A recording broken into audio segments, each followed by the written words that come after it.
Chapter 1035. When LV Yun heard this, she couldn't help but feel a little anxious. Wang Yi is your Majesty's sworn brother. If Wang Yi is willing to nod, this matter will definitely succeed. Pang Xiao smiled bitterly and waved his hand. Lord LV is a sensible person. Don't you know this king's situation?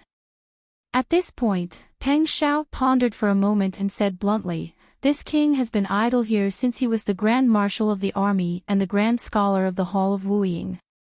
Although he is still a cabinet minister, he has not been involved in the matters of the imperial court for a long time. Other than having the title of a prince with a different surname, what other assets do you think this king has? What can he do to persuade your majesty? LV Yun knew that Pang Xiao was telling the truth, and she was also surprised that Pang Xiao would be so blunt. However, Pang Xiao was the only one in the imperial court who had the strength to fight. It could be assumed that Pang Xiao had fought for the country for many years. His various past experiences had shown that he had a benevolent heart. He was definitely not an ignorant and boorish man. He would not wallow in the mire with those people. Even if he stood in the camp of the Liu family because of his background and other reasons, he still trusted Pang Xiao's character and ability. LV Yun said in a deep voice, Wang Yi, listen to me. How many years has it been since Dezhou was established? Now, it seems that the world is unified, but in fact, there are many hidden dangers. There will be a battle sooner or later. This is one of them. Also, when the country gradually stabilizes and prospers, do you still care about circling in the circle we have drawn? Don't you want to go overseas to take a look? This old man has studied carefully for many years, and knows about foreign culture. There's a saying, if three people walk together, there's bound to be something I can learn from.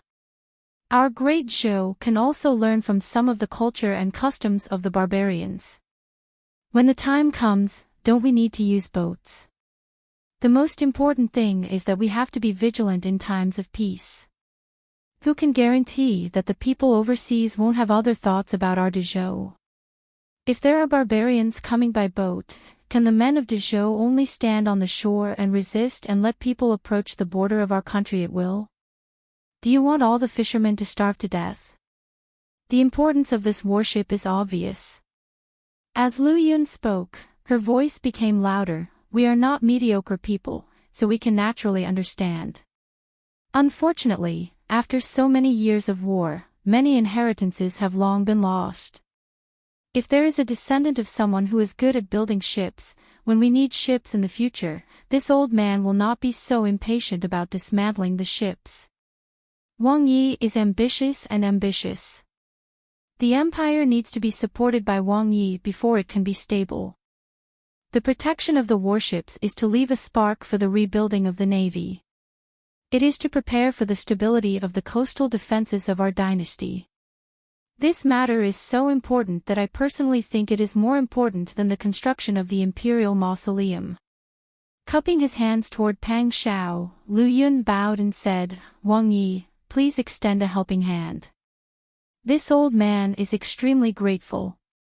Pang Xiao hurriedly got up to avoid this salute and supported LV Yun's arm with both hands to help her up. This king is truly impressed by Duke Lu's foresight and dedication to the country. This king naturally hoped that the country's maritime borders would be free from invasion. But this old man knows Wang Yi's difficult situation, but I still came to make a request. I ask Wang Yi to consider the tens of thousands of people along the coast of Dezhou and for the stability of Dezhou's empire. Very well, let this king think about it. The two returned to their original positions. Pang Xiao turned the lid on the teacup in his hand and lowered his eyes in thought. LV Yun picked up the teacup and drank several mouthfuls to moisten her throat. Then she looked expectantly at Pang Xiao. The room was quiet. The chiming clock in the corner made a ticking sound. Outside the green curtains, the birds sang crisply on the flowering trees outside the window. After waiting for the time it took to drink a cup of tea, Pang Zhao's low and magnetic voice broke the silence in the room. Duke Lu, this king has thought of a way to preserve a portion of the warships. But this king also has a condition. Hearing this, LV Yun relaxed. If Pang Zhao did not mention any conditions, she would find it strange. Wang Yi, please speak. Pang Zhao said, Duke Lu, please listen to this king's idea regarding the preservation of the warships. Cooperate with this king's actions. You cannot make a decision on your own. Also, Duke Lu, please do not say anything about what this king wants to do. LV Yun's wise eyes narrowed slightly under her long eyebrows, as if she was thinking about the pros and cons of Pang Zhao's words. After a long time, LV Yun said, Can Wang Yi guarantee that the warships will be preserved? Pang Zhao said bluntly, I can't guarantee that all of them will be preserved, but I can still leave a portion of the fire seed for future generations to study when they build ships. Wasn't this what LV Yun wanted? Thinking of this, LV Yun patted the round chair with his hands behind his back. Good. Wang Yi, please instruct me. Duke Lu, please come closer. Pang Zhao and LV Yun came close to each other, and Pang Zhao whispered to each other. LV Yun's expression changed a few times. After a long time, she said, as expected of the decisive war god Wang Yi. You have the courage to think of such a method. Good. There is no need for others to do this, and there is a greater risk of it being leaked. This old man can do it. Pang Zhao cupped his hands and said, Duke Lu is truly devoted to the country and is deeply righteous. You are a role model for us juniors. LV Yun waved her hand, looking a little tired, as if she had removed the shackles and put on a new one. Wang Yi, you don't have to praise this old man like this. Although this old man is old and does not participate in the matters of the imperial court, I am not a stupid person. Wang Yi, take care of yourself and think of the people. This is the fortune of the world. Standing up, LV Yun cupped her hands and bowed to Pang Zhao. Wang Yi, please keep your promise to protect the warships. Pang Zhao stood up and returned the bow. Duke Lu, don't worry. This king is a man of his word. He will not go back on his words. Good, then this old man will go to Golden Harbor first and wait for Wang Ye's news. Farewell. Pang Zhao personally sent LV Yun to the gate. LV Yun stopped Pang Zhao at the right time and left the Wang estate alone. Pang Zhao returned to the inner residence and told Qin Yining about this matter. Qin Yining did not turn a page of the Zhuan in his hand for a long time. After a long time, he slowly put it down and said softly, It is also difficult for that great scholar. He hid from the world for half his life, but in the end, he has to participate in the matters of the imperial court. Born in the world, even if you want to avoid the complicated matters, how can everything go as you wish? Pang Zhao sat next to Qin Yining. He stretched out his long arms and hugged her on his lap. His arms circled around her arms, and his cheek rubbed against her neck. Now, you and I can have a chance to rest here peacefully and don't have to participate in the outside world for the time being. We are already very lucky. That's right. I will take advantage of this period of time to make a few more clothes for you. Just ask someone else to make it. Careful, my eyes are tired. Do you want to wear undergarments made by someone else? Qin Yining smiled and pinched Pang Zhao's arm. Taking advantage of his surprise, she turned around and left his embrace. She got up and went to the mahogany cabinet to take out a bundle. She looked back and smiled. Come, try it on and see if the size is suitable. If there is anything that is not suitable, I can change it. Pang Zhao stood up and looked straight into Qin Yining's large eyes. His slender fingers with distinct joints slowly undid his clothes, gradually revealing his snow-white inner clothes and firm chest. Qin Yining looked away in panic, and then felt a warm body press against her back. "Sister E, didn't you want me to try it on?" Qin Yining's cheeks flushed red. She snorted, took out an inner garment, and turned around to help him put it on. "Go ahead and be mischievous. Be careful, I'll hide a needle inside and prick you." Pang Xiao obediently stretched out his arms and raised his neck. He couldn't help but laugh when he heard that. "If that's the case, won't you be the first one to feel sorry for me?" Qin Yining rolled her eyes at him angrily and spat, "How shameless." Their days in Danfu County were very comfortable. The two of them only needed to receive news from various sources and analyze the situation. Pang Xiao and Qin Yining really did take good care of their bodies. Pang Xiao had been on the battlefield for many years, so he had countless injuries. Now that he was young and strong, he was naturally fine. However, Qin Yining was worried that Pang Xiao's illness would come to him when he was old, so she asked for a reliable doctor to take good care of him. She had a good body, but later on, she had to travel and work hard. Now that she had free time, Qin Yining ate the medicinal cuisine recipe left by Bing Tang. Every day, she also learned boxing from Pang Xiao, practiced riding and archery. She lived a carefree life, and even her face was more rosy than before. After the Mid-Autumn Festival, Qin Yining received a letter from Bing Tang. After reading the letter, Qin Yining's good mood, which had been relaxed for more than a month, disappeared and turned into worry. Pang Xiao was sitting opposite her and studying the art of war.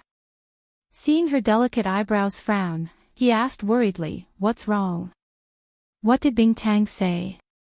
Qin Yining handed the letter to Pang Xiao. Boss Chiu was mistaken by a quack doctor. After Bing Tang took a look, she said that Boss Chiu didn't have malaria. However, with her medical skills, she couldn't tell what illness Boss Chiu was suffering from.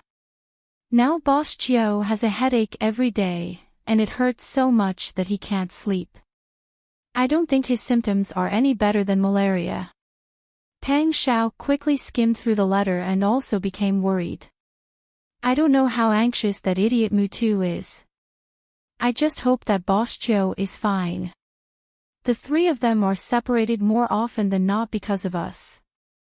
Brother Yen is still young, and boys can only do better with male elders.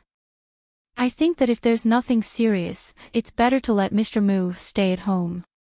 Pang Xiao smiled and nodded. Okay. I'll listen to you. Qin Yining also smiled.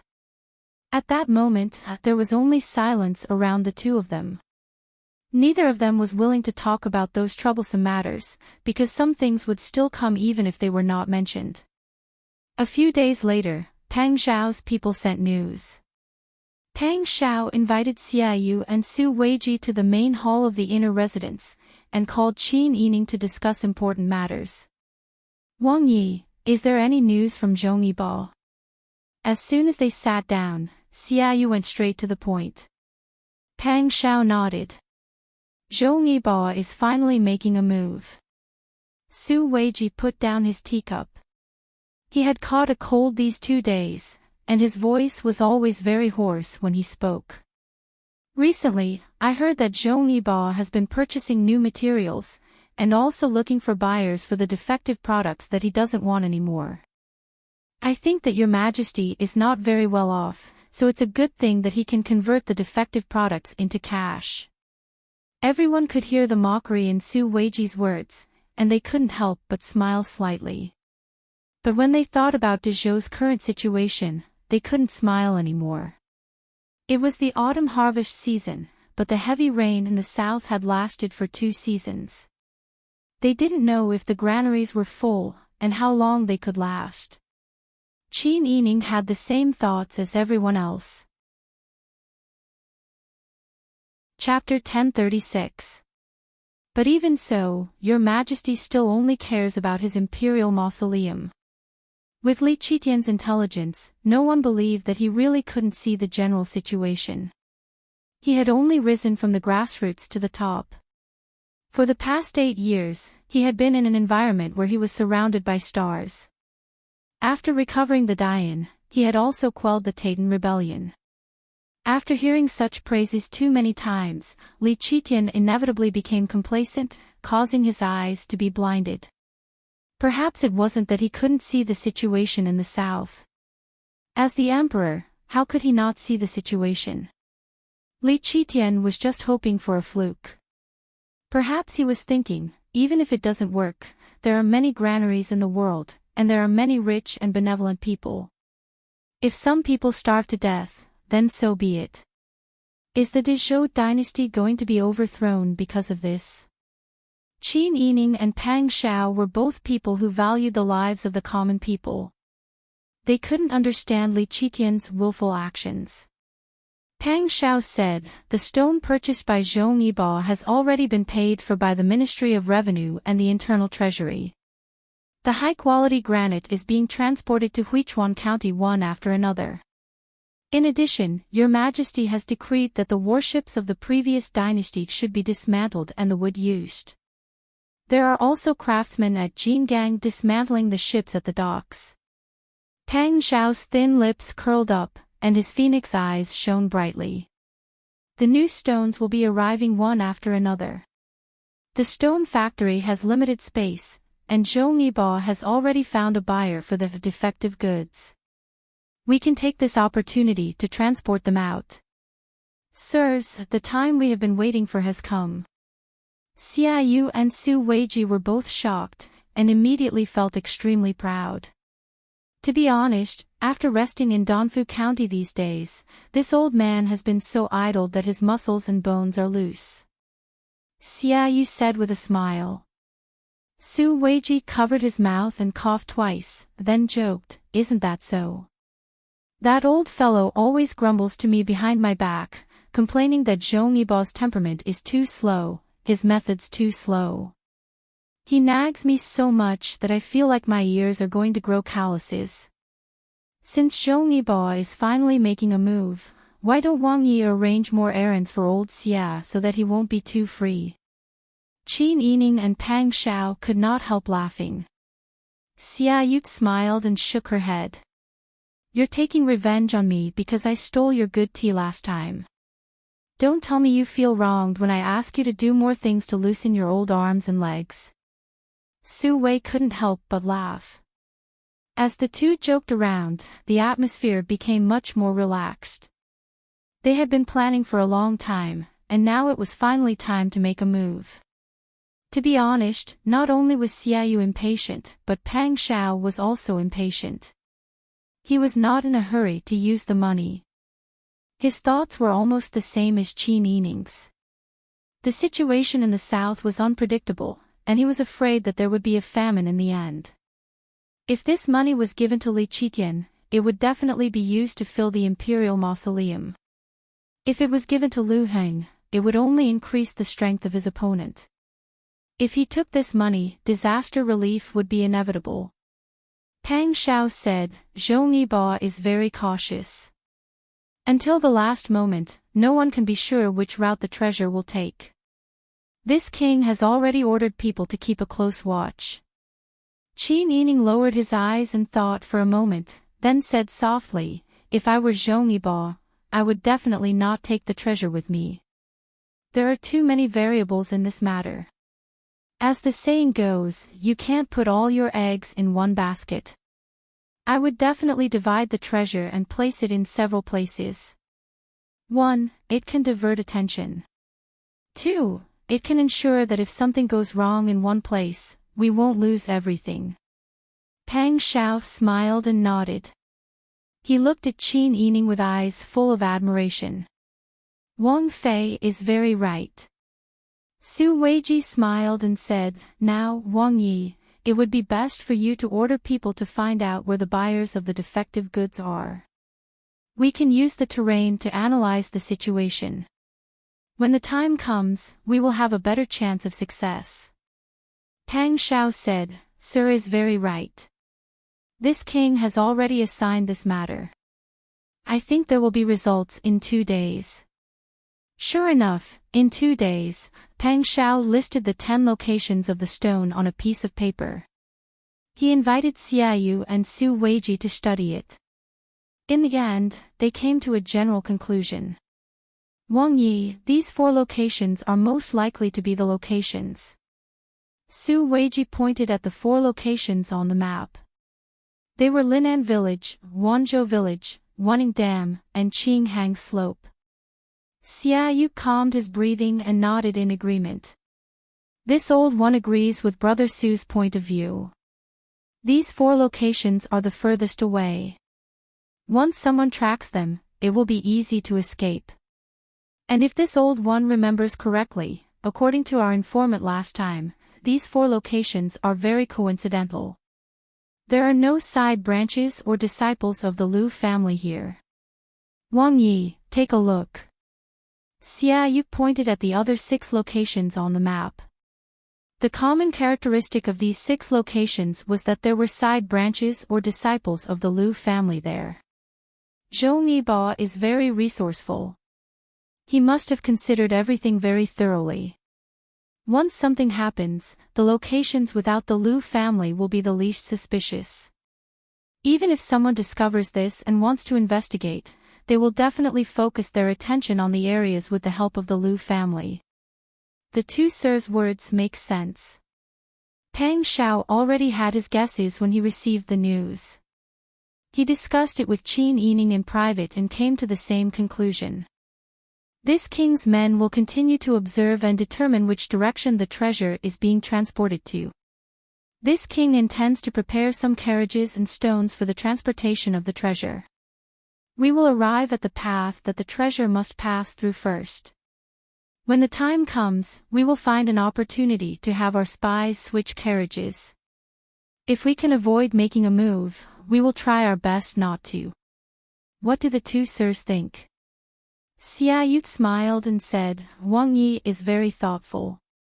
Wang Ye's idea is very good. If we make a move, it will be the last step. Once we make a move, it will inevitably attract attention and it will be too easy to be exposed. It will be good if we can quietly switch carriages. I didn't expect Wang Yi to have already arranged the spies so deeply. Xiaoyu sighed with emotion. Pang Xiao smiled and said, This is all thanks to Sister Yi. When Sister Yi found out that the treasure was at the stone factory, she arranged for the brothers from the Qingtian alliance to secretly sneak in. My subordinates are soldiers and are too eye-catching in a crowd. They are not as good at spying as the brothers from the Qingtian alliance. If they want to, it is very easy for them to hide among the common people.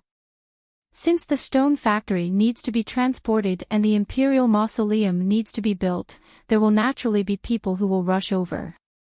We also need to recruit some people from the local area to guard the place.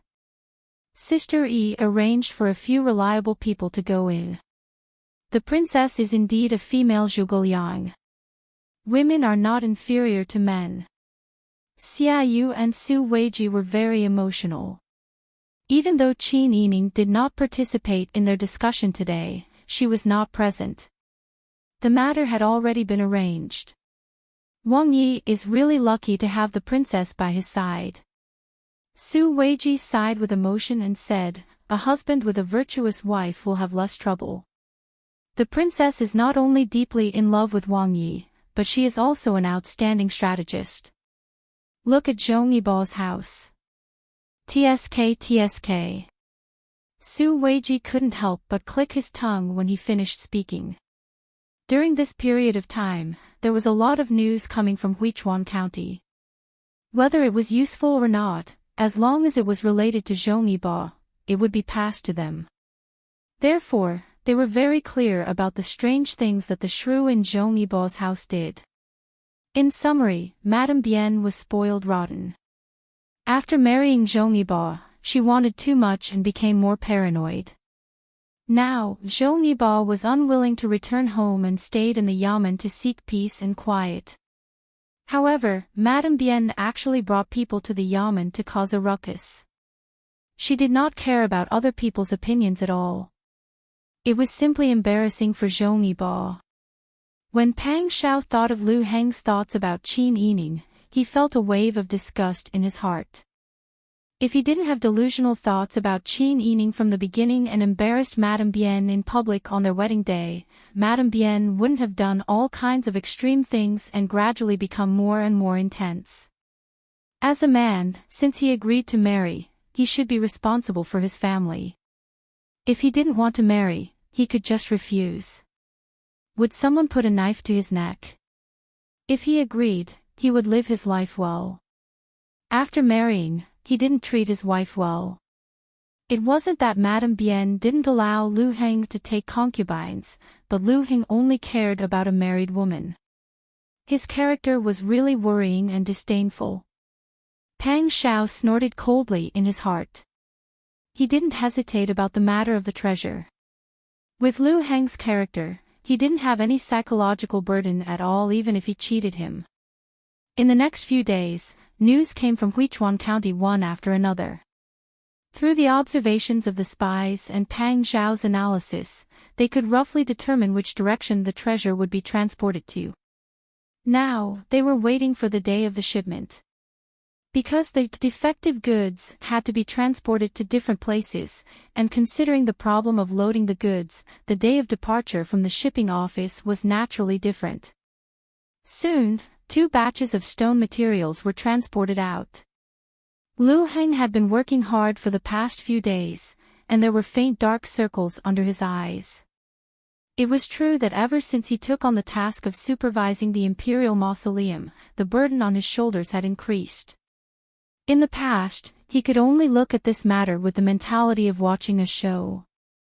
Now, he really had to be responsible for it himself. If he didn't do it well, he would be blamed by Your Majesty. It was already complicated to deal with the task given by Your Majesty, and he still had to deal with the matter of the treasure in private. Fortunately, after careful arrangements during this period of time, everything was going according to his plan. "Uncle, there is nothing unusual outside." Lu Wenru lowered his voice and reported to Lu Heng in a low voice. Lu Heng smiled slightly and felt a little relieved. "Then let's transport a batch tomorrow." Lu Heng turned around and walked to the side of the table, taking out a folded map from the stack of books behind him. After the map was spread out on the table, Lu Heng picked up the lampstand and observed it closely. After a moment, he pointed in the northwest direction. "Let's transport it here first." Lu Wenru looked in the direction of Lu Heng's finger and saw the 3 words, "Wanting Dam," on his fingernail. The next morning, just as the sky was turning white, the stone factory was already bustling with activity. There were already workers working through the night, moving pieces of heavy granite onto the carriages. At this time, the coachman and the accompanying workers were all ready. The well-proportioned and strong cows were brought over. For a small matter like selling stone materials, Lu Heng naturally didn't need to personally come with his status. Even his personal attendant, Lu Wenru, wouldn't come in person. However, there were still a lot of Lu Heng spies in the stone factory. Seeing the 10 carriages move out smoothly, the workers in the stone factory dispersed. Some went to catch up on sleep, and some went to eat breakfast. The group transporting this batch of stones was temporarily transferred from a caravan and 2 escort agencies. Because they knew that these stones were defective goods that weren't used in the construction of the Imperial Mausoleum, even if these stones weren't used in the Imperial Mausoleum, as long as the word Imperial was involved, the matter would be much more serious.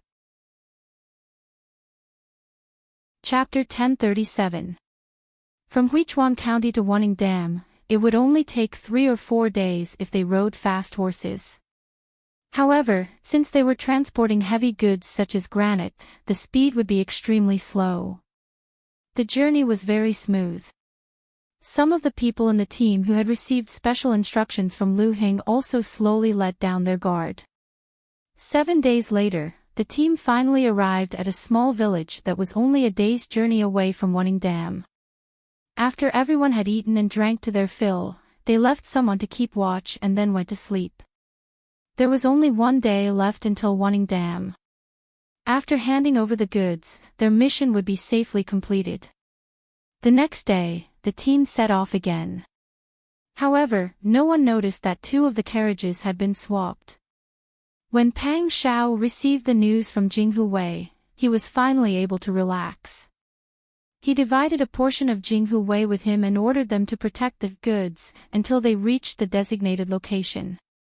In the following half a month, 6 more teams set off in different directions from the Huichuan County Stone Factory. Pang Xiao used the same method and successfully swapped out 2 more batches of treasures. Everything went so smoothly. Didn't Lu Boy notice that the stones he transported were swapped out? Qin Yining said lazily as he leaned against a soft bamboo pillow and waved a plain silk fan in his hand. Pang Xiao used a bamboo stick to stick a piece of honeydew melon in front of Qin Yining's mouth and said with a smile, "He is such a meticulous person. He has been preparing for several months. He must be very calm. He will only reveal the treasures after he is sure that there is nothing unusual and the limelight has passed. It is because I guessed his thoughts that I was able to use this method to swap out the treasures." Qin Yining chuckled and picked up the teacup to rinse his mouth. It seems that if some things are too cautious, it will delay the important matters. Yes. Excessive caution is indecisiveness. If this happens on the battlefield, it is very likely that the opportunity will be missed. Winning or losing on the battlefield involves human lives. That's why you've developed such a decisive character. Qin Yining put down his silk fan, sat up, and put his arm around Pang Xiao's shoulder and neck. When he got closer, the faint fragrance on her body enveloped him. Pang Xiao smiled and held her slender waist. He stole a kiss from her cherry lips that still had the sweet fragrance of honeydew. He said with a smile, "I can't even remember how many times I've escaped a calamity because I made a quick decision." Therefore, he understood the importance of being decisive. However, the prerequisite is that you have to think things through clearly. You can't just casually make a decision. That would be an arbitrary decision, and you might even lose the lives of your brothers, harming others and yourself. Qin Yining nodded obediently. Her slender fingers twirled a strand of Pang Xiao's hair that had fallen over her shoulder. Her watery eyes were filled with gentleness. Pang Xiao's body and mind almost melted in her gentle eyes. He slowly approached her as if he was possessed. His low voice was slightly hoarse. "If someone came to stab me with a knife right now, I wouldn't want to dodge." Qin Yining burst out laughing when he heard that. Just as their lips were about to touch, Ji Yun's slightly anxious voice suddenly came from outside. "Wang Yi, Princess Consort, there's a message from Tang Xiu. Mr. Xia wants us to inform Wang Yi as soon as possible." Pang Xiao's movements paused. He sighed softly in disappointment. Qin Yining said, "Go quickly. Since you're in such a hurry, it must be something important." She pulled him up and tidied his clothes. Pang Xiao said, "Come with me to take a look. It's boring to stay in the house." Qin Yining thought about it and agreed. The tailored clothes were already made and 2 pairs of shoes were also made. There was no urgent need for needlework. She could only read some miscellaneous books when she was free. "Okay." Qin Yining agreed and called Ji Yun in to help her dress neatly. The 2 of them quickly rushed to the front. As soon as Tang Xiu saw Pang Xiao, she did not care about etiquette. She hastily cupped her hands and took out a letter from her bosom. "Wang Yi, when we left the city today, a little beggar gave this subordinate this." This subordinate was suspicious and opened it to take a look. Who knew that this was a letter? The note inside asked this subordinate to give this subordinate this letter to Wang Yi. This is a matter of life and death. This subordinate did not dare to delay and hurriedly came back. As he spoke, Pang Xiao had already taken the letter. There was indeed a smaller letter inside. When she saw the familiar handwriting on the letter, Pang Xiao frowned. Xiaoyu and Su Weiji were also gathered here. When they saw this, they were very curious and wanted to take a closer look. However, they were a little worried that they would overstep the rules. Sirs, please take a look. Pang Xiao seemed to understand their thoughts and handed the letter to Xiaoyu and Su Weiji. Facing Qin Yining's questioning gaze, Pang Xiao said, "This is a letter that Tao Hanshan wrote to me. Other than paying his respects, he also told me an important message." "An important message?" Qin Yining asked doubtfully. "Previously, when Mr. Tao left, he also left a letter for you. He said that no matter where he goes, he will always do his best for Wang Ye's great cause." "Yes. Tao Hanshan also said that we should not touch the last batch of goods. He has already informed Your Majesty about this. Your Majesty will definitely rush to Huichuan." "What?" Qin Yining's eyes widened in shock. Xiaoyu and Su Weiji also returned the letter to Pang Xiao with complicated expressions. "This last batch of goods is to be transported to Wanzhou town. Everything has already been arranged. What if we stop now?" Xiaoyu frowned, and the wrinkles on her face were even more obvious because of her conflicted expression. However, Su Weiji said, "Based on our many years of working together, although Tao Hanshan is a little stubborn and unscrupulous, he has a good grasp of the overall situation. He also has high expectations for Wang Yi. This time, he should have done so." Su Weiji's words were reserved, but from his tone, he had already expressed it very clearly. Tao Hanshan must have followed the letter and informed the emperor that the treasure was about to be transported to Wanzhou town. With Li Qitian's suspicious personality and how much he valued the treasure, he would definitely rush over this time. Furthermore, the treasure that Pang Xiao had already successfully robbed was very likely to be targeted by Li Qitian. Pang Xiao said, "Tao Hanshan assassinated Sister Yi, which is really abominable. However, this king also understands his personality over the years. This time, as Mr. Su said, this letter should be true. He has a great desire for power, and I'm afraid that he is still pinning his hopes on this king. Therefore, he thinks that this is the best way to assist this king." After pondering for a moment, he said, "This king thinks that Tao Hanshan's ability is still worthy of recognition. His ambition for power also prevents him from betraying this king for the time being. Therefore, this batch of goods to be transported to Wanzhou town. It's best for us to observe in secret." Xiaoyu, Su Weiji, and Tang Xiu all nodded in agreement. Xiaoyu said in admiration, "Wang Yi knows how to make good use of people. He is broad-minded and can even be so forgiving towards that traitor Tao Hanshan. It is truly admirable." Pang Xiao waved his hand and said, "It's not that this king is forgiving. It's just that he understands Tao Hanshan more and more. However, I am somewhat worried that the world will fall into chaos." Qin Yining frowned and said, "With Your Majesty's personality, he will definitely rush over as soon as possible. He values the treasure so much. When the time comes, the news that Your Majesty left the capital for the treasure will spread like wildfire." Qin Yining exhaled and said somewhat heavily, "My people have sent news. Although the flood in the south has stopped, there is really not enough food to eat. The common people are digging wild vegetables and peeling tree bark to allay their hunger.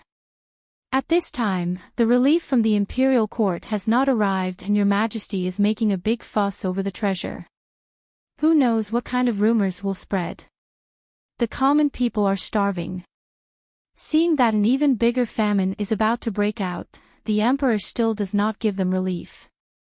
He only knows how to repair the imperial mausoleum and dig for the treasure.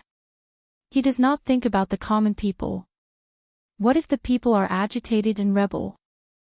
When that time comes, the world will fall into chaos. The world has only just stopped." Qin Yining's analysis was reasonable. The others couldn't help but feel their hearts sink. Xia Yu said after a moment, Wang Fei is right.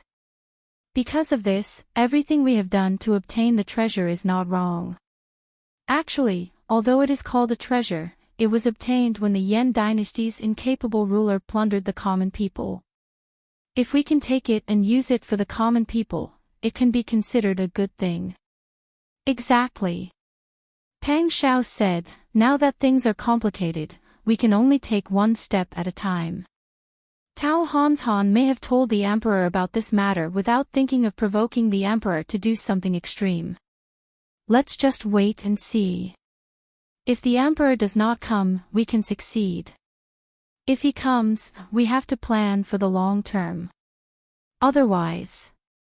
Qin Yining shook his head. I'm afraid that if your majesty really comes, we won't have time to plan for the long term. With Qin Yining's reminder, Peng Xiao immediately understood and said, with your majesty's suspicion, he will only suspect me. What's more, Lu Heng will implicate me. Exactly. So Wang Yi should sit down and prepare in advance. After the plan was set, Qin Yining did not stay any longer to avoid disturbing Pang Xiao and the strategist's discussion. He returned to the inner residence alone. Ji Yun was instructing the young maidservants to clean the courtyard. Seeing Qin Yining return, she smiled and came forward to welcome. Wang Fei, you are back. Did you find out the matter I asked you to investigate? Ji Yun nodded and followed Qin Yining into the room.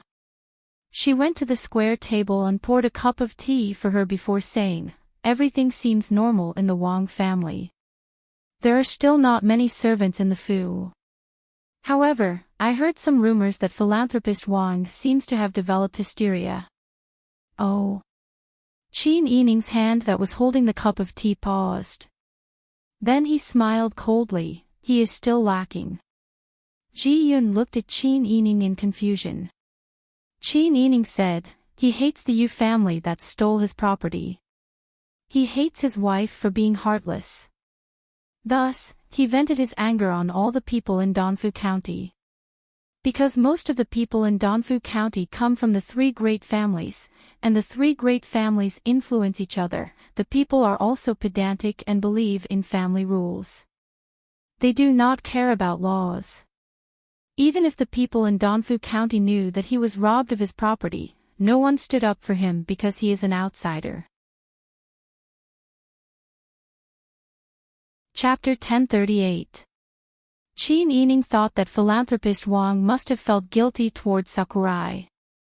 If he didn't feel guilty, he wouldn't have saved them for Sakurai's sake and even told her the truth.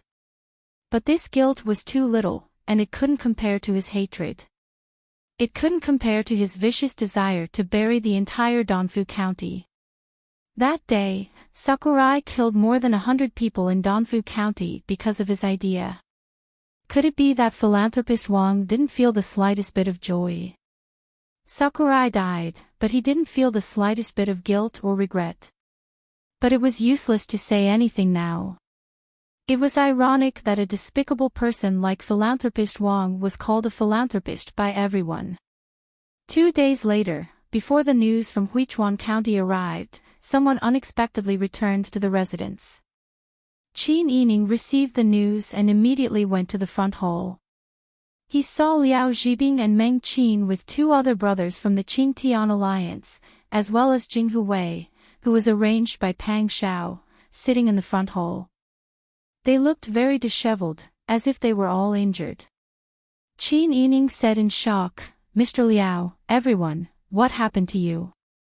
You didn't go to Japan. Did something happen on the way? Liao Zhibing waved his hand and pointed at the wooden box on the side table. It was Sakurai's ashes, and they were still in the same state as when Qin Yining wrapped them up. Alliance Master, we set off from Golden Harbor and soon arrived at Wanation.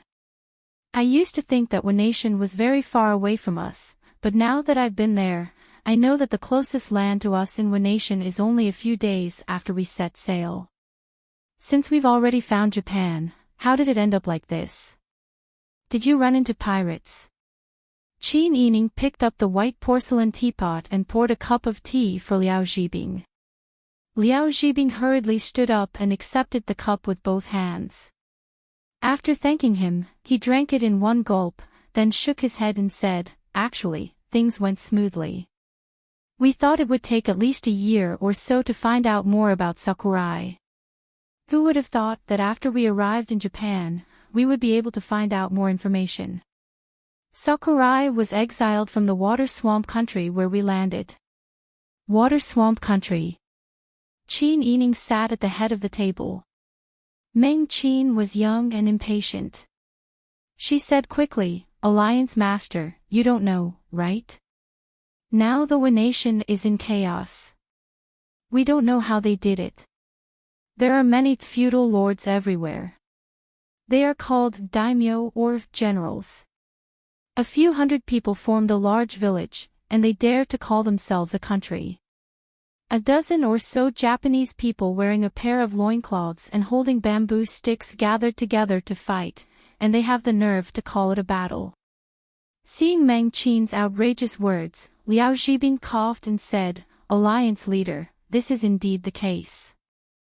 Water swamp country is close to the sea, which is where we landed. The village is even smaller than Donfu County, and it only has one main road. The commoners mainly fished and farmed to support the 200 or so local soldiers. These soldiers were all loyal to the local daimyo, Ishikawa Fuzii. Sakurai is a ninja who is loyal to Ishikawa daimyo. When we arrived, we found out that the commoners had a very bad opinion of Sakurai. Apparently, Sakurai betrayed Ishikawa daimyo. The daimyo was merciful and didn't kill him on the spot. Those who betray the daimyo don't even have the right to commit seppuku." Qin Yining asked curiously, "Did you find out how Sakurai got here?" Apparently, Ishikawa daimyo ordered someone to tie Sakurai to a template and throw him into the sea. I'm guessing that Sakurai was lucky and floated here. Maybe he met a kind soul on the way and saved him." Liao Zhibing shook his head and sighed. "I heard that. We brought Sakurai's ashes back and wanted to bury him in his hometown. The local commoners were very opposed to it. They despised those who betrayed the daimyo. They even beat us up. We couldn't really kill them." One of the Jinghu Wei said, feeling wronged. Meng Qin also said, "But maybe it was because the commotion was too big. When we set up camp in the middle of the night, a Japanese man came." "What was his name?" Meng Qin shrugged and nudged the brother next to her. It was a member of the Qingtian alliance who knew Japanese. His name was Gao Delay. He was in his early 30s.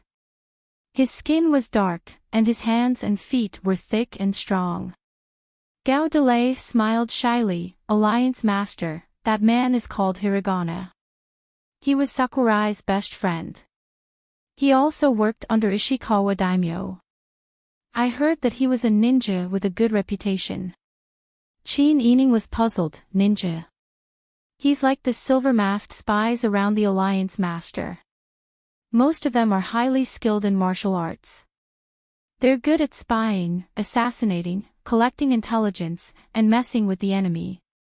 Sakurai used to be a very famous ninja around Ishikawa daimyo."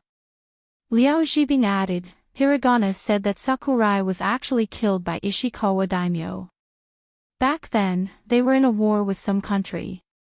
Sakurai was sent to assassinate some important person. In the end, Ishikawa daimyo betrayed them at the last minute. He was even accused of destroying the friendship between the two countries and was exiled. Of course the people are afraid of war. Sakurai secretly assassinated an important person from another country and destroyed the peace. The people despised him. Only a few people knew the truth, but none of them were willing to stand up for Sakurai. Hiragana was Sakurai's good friend, but he also hesitated and backed down. It was too late for regrets." Qin Yining lowered her eyes and fell silent. He didn't expect things to be like this. Sakurai was betrayed by her former master. After drifting here, she was saved by philanthropist Wang De. In the end, she was betrayed again and sacrificed herself to save her life. Alliance Master, you don't know. When I looked at Hiragana, I felt that he was very similar to Sakurai. Ninjas like them have bad tempers, right? They're very stubborn. Hiragana also said that he didn't clear Sakurai's name. He didn't even have the right to commit seppuku. He didn't stand up for Sakurai at that time, and he didn't accompany Sakurai to be exiled. He blamed himself very much and has been living in regret ever since. Meng Qin also sighed and said, I just feel that their people seem to pay special attention to promises, loyalty, and stubbornness. Qin Yining now understood why Sakurai was depressed for so many years after being betrayed by philanthropist Wang De. He didn't hesitate to let someone destroy one of his arms and one of his legs. It was just as she had guessed. His faith collapsed and he lost his goal. Later, he tried his best to protect her. Maybe he wanted to repay her for the meal and recognize her as his master. Otherwise, Qin Yining couldn't think of a reason why a ninja would sacrifice his life for someone who didn't matter to him. The scene of that dark night filled with blood once again appeared in front of her eyes. Sakurai's frail body had stubbornly protected her, shielding her from harm again and again. He'd rather use his own body to block a knife than let her suffer a single injury. When she thought of this, Qin Yining's heart filled with anger. She hated Tao Hanzhan for plotting to kill Sakurai, hated philanthropist Wang for betraying Sakurai, and even more hated the daimyo Ishikawa, who had sent his subordinate to take the blame. Qin Yining's expression changed again and again. Her eyebrows were furrowed, and her eyes were filled with power. Everyone knew that the princess consort was truly angry. Even Meng Qin, who loved to talk the most, kept quiet out of fear. Qin Yining asked that daimyo Ishikawa went around spreading rumors about Sakurai's crimes. That's why the people of Water Swamp Country refused to accept him. They didn't even want to bury him in his hometown. He even forced you out. Yes. Liao Zhibing nodded. Qin Yining gritted his teeth and slammed the table. He's gone too far. Alliance Master, please calm down. Princess Consort, please calm down. Everyone stood up and bowed their heads. Qin Yining took a few deep breaths. She felt that she'd gone too far. She shouldn't have let her emotions affect the people in front of her. She couldn't help but stand up and apologize. I'm sorry. I'm truly grateful that you've all gone through so much to cross the ocean. I was too angry just now and couldn't control my emotions. Qin Yining was the princess consort. Even if she blamed them for not doing their job well, they wouldn't have expected her to apologize. Everyone was moved and hurriedly bowed. Princess consort, you're wrong. That's right. The Alliance Master is a sentimental person. It's normal for him to be angry over something like this. After the two sides exchanged some pleasantries, Liao Zhibing said, Alliance Master, we weren't able to bury Sakurai this time. What do you plan to do with his ashes? How about this subordinate go and find a place with good feng shui to bury Sakurai? It's too tiring to wander around like this. Qin Yining nodded and said, let's find a good place to bury him first. In the future, I'll definitely demand an explanation from that daimyo Ishikawa. There's no reason for him to continue being the daimyo of Water Swamp Country after harming so many people. There's no such thing in this world. When everyone heard this, they all felt a sense of pride. They never would have thought that even across the ocean, Qin Yining would be willing to demand justice for the people who sacrificed themselves for her. They rejoiced at their decision to follow Qin Yining. If Qin Yining was so loyal to Sakurai, who she'd only known for a few days, what more the brothers in the alliance who'd gone through life and death with her? They all nodded repeatedly. Even the Jinghu Wei felt their blood boil. They all said that if they ever went to find that daimyo Ishikawa, they'd definitely bring them along. Qin Yining thanked them politely and arranged a place for them to stay. He also found a doctor to treat their injuries. Fortunately, their injuries were only superficial and weren't serious.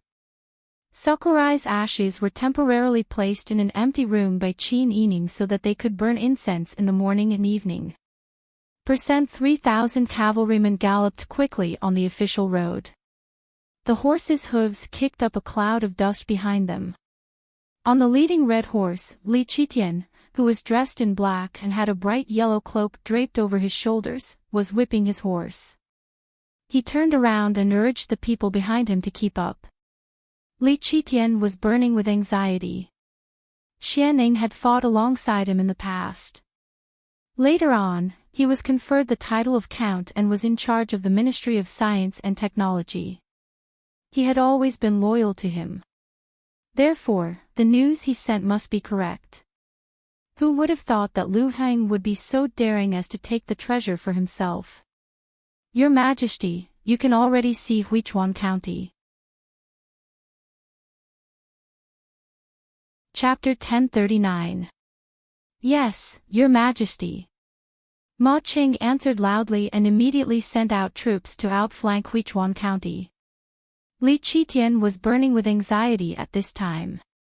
When Li Qitian first received the news of the treasure, he suspected that it was fake news sent by someone with bad intentions to lure him away from the capital. But he was reluctant to give up this opportunity. What if the treasure was real? What if he didn't go and the treasure really fell into Lu Heng's hands? Lu Heng could hide this news, but who knew what he was plotting? Moreover, Qianning had always been his trusted minister and had a wide network of contacts. He had a counselor who knew about Lu Heng's actions from various channels and told his master. If this news was false, he would have made a wasted trip at most. If it was true, the crisis of his empty treasury would be solved. Li Qitian was more and more certain that this trip was correct, and his eyes were more and more anxious. The troops rushed forward for a while, and the buildings of Huichuan County became more and more clear in the wilderness under the scorching noon sun. Li Qitian raised his whip and was about to move, but he saw a man riding a horse quickly coming from the opposite side. The man was wearing a dark blue short robe, his hair was tied up high, his face was square, and his appearance was ordinary. He was a person who couldn't be found in a crowd. He was Li Qitian's spy named Zhu Meng. Your Majesty. Li Qitian slowed down his pace, and the thousands of soldiers and horses behind him also slowed down. A cloud of dust was blown up on the dirt road by the wind, making people squint their eyes. But behind the emperor, the cavalry all looked solemn and didn't make the slightest sound except for the sound of the horse's hooves. His horse galloped to the front. Li Qitian reined in the red date horse and pointed his whip at the messenger. Quickly report this. Zhu Meng flew down from the horse, kneeled on one knee and cupped his fist. Greetings to your Majesty. The last batch of stones from the stone factory has been sent out from the south gate and went straight to Wanzhou town. Li Qitian sneered, it's really better to come early than to come at the right time. Men. Follow me to pursue. Yes. The rest of the soldiers responded in unison. Li Qitian then instructed Ma Qing, go into the city and take control of Huichuan County for the time being. Don't do anything else. The most important thing is to keep an eye on Zhong Yibo. Ma Cheng's heart skipped a beat. He had a vague premonition that the world was about to fall into chaos. He hurriedly suppressed his wild thoughts and solemnly bowed. This subject accepts the decree. Li Qitian hastily led 1,000 men and horses to bypass Huichuan County, heading straight for Wanzhou town. On the other hand, Ma Qing ordered his deputy generals to surround Huichuan County while dispatching troops to bring them into the city. Seeing a group of soldiers heading towards the city gate, the citizens who were entering and exiting the city all dodged to the side in fear. When the guards at the city gate saw that it was the cavalry of the 5th military camp, they knew that something must have happened. They hurriedly opened the city gate and quietly retreated to the side. It was the busiest time of the day in Huichuan County. Women with grocery baskets and businessmen walked on both sides of the street in twos and threes. Everyone was worried, frowning as they discussed today's food prices in low voices. In the city, there was a long line of people in front of the rice store, snaking across 2 streets. It was late autumn, and the sun was shining brightly in the main house. The citizens squinted their eyes because of the sun. As soon as the cavalry led by Ma Qing entered the city, the citizens on the street screamed in fear and stumbled to the sides of the road to avoid them. Seeing the cavalry charge forward, everyone was panicking. The women gathered together in fear and discussed in low voices. What's going on? What is the imperial court going to do? Why does it seem like these soldiers are heading towards the county government? Which noble did County Magistrate Lu offend in the imperial court? Ma Qing couldn't help but curl his lips when he heard the citizens' discussion. Didn't he offend a noble? And this time, Zhong Yibo offended the noblest person in the imperial court. The soldiers quickly surrounded the government office. Each of the soldiers was like a ferocious tiger coming down from the mountain.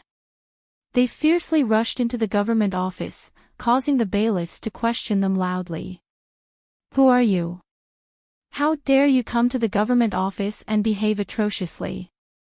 Ma Qing strode over with a saber in one hand and said loudly, all of you, behave yourselves. I am here on your Majesty's verbal order. If anyone dares to resist, they will be charged with treason. The bailiffs were stunned for a moment. The soldiers from the 5 barracks had a murderous aura. Each of them was like a wolf or a tiger. The bailiffs didn't want to cause any trouble and implicate their families.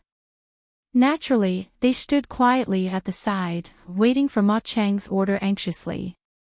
General, we didn't find him. Someone followed the order to search, but they didn't find Lu Heng. Ma Cheng was stunned. He immediately glared at the bailiffs beside him and shouted, where is Zhong Yibo? Some of the bailiffs hesitated, but some judged the situation and said, it seems that something happened to the countess. Zhong Yibo rushed home. Ma Cheng immediately ordered some people to stay behind at the government office. The rest went straight to Zhong Yibo's residence. At this time, Lu Heng had indeed returned home. However, it wasn't because of Bian Ruhan. It was because the situation had been decided. He hadn't slept for many days. He felt tense in the government office and couldn't sleep. Thus, he wanted to go home and have a good sleep. Bian Ruhan was flattered when he heard that Lu Heng had returned. He hurriedly ordered, quickly prepare the Earl's favorite dishes. She hurriedly checked herself in the mirror and put on her favorite twin-flower hairpin. Then, she touched up her rouge and applied lipstick. Only then did she walk to the study in the outer courtyard. However, when she arrived at the courtyard where the study was located, she was stopped by Lu Wenru and his men. Madam, the Earl has been tired for many days. He just went to bed. Bian Ruhan's face immediately turned cold. The Earl has returned to the residence. Even if he wanted to rest, he should go to the inner courtyard. Why would he rest here? You dog slave, are you making fun of me? Lu Wenru was Lu Heng's personal attendant. He was the most dignified.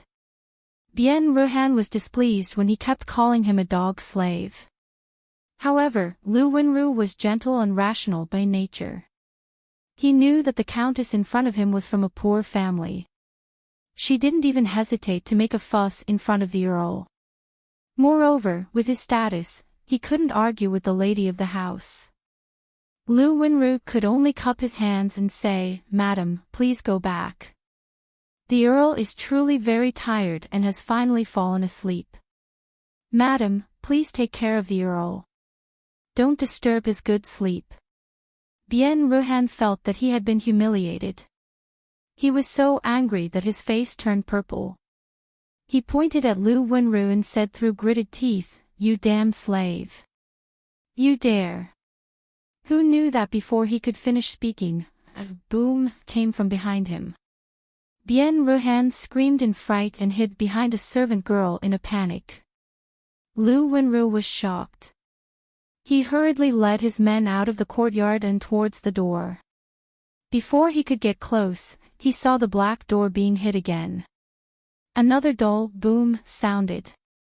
The two doors were forcefully knocked down. The doormen and workers at the door were scared silly. Soldiers wearing the uniforms of the 5 armies swarmed in.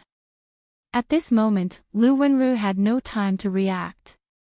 He was pressed to the ground in the blink of an eye amidst the screams of his servants. Lifting his head with difficulty, Lu Wenru saw a burly middle-aged general walking over with a sword in his hand. He recognized the man when he got closer. This man was the commander-in-chief of the 5 armies East Road. The man your majesty relies heavily on. The black war boots stopped in front of him. Ma Qing said in a deep voice, "Your majesty has ordered us to surround the Lu residence." "Where is Zhong Yibo?" Lu Wenru's heart skipped a beat. "Oh no, this is bad." Your majesty rushed over in such a hurry as if he was raiding the residence. He didn't even wait to knock on the door and directly broke down the door. Could it be that what the count did in private had been leaked? Could it be that things were developing in a direction they didn't want to see the most? Lu Heng had been woken up by Bien Ruhan's sharp screams when she approached. However, he couldn't be bothered to respond to Bien Ruhan. If they met, they would have to talk. Thus, he covered himself with a cold blanket and couldn't be bothered with her. He was so tired that he couldn't even find a place to sleep peacefully. Lu Heng's heart was filled with a nameless anger. He was so irritable that he wanted to kill someone. However, at this moment, someone actually knocked on the door from outside. In a fit of anger, Lu Heng put on his outer robe and shoes and rushed out. "How dare you?" "Who?" The second half of Lu Heng's reprimand was choked in his throat. Seeing the cavalry from the 5 military camps swarming over, Lu Heng's anger and sleepiness were splashed with cold water at the same time. Ma Qing strode over and cupped his fists. He put on a fake smile and said, "Greetings to Zhong Yibo. I am here under imperial orders to protect Zhong Yibo's safety. Zhong Yibo, please rest well in your room. Without your majesty's orders, it's best if you don't come out." As soon as he finished speaking, Ma Qing didn't wait for Lu Heng to react and gestured towards the people behind him. Immediately, more than 10 people rushed over and directly pushed Lu Heng into the bedroom. Bien Ruhan was crouching behind the pillar.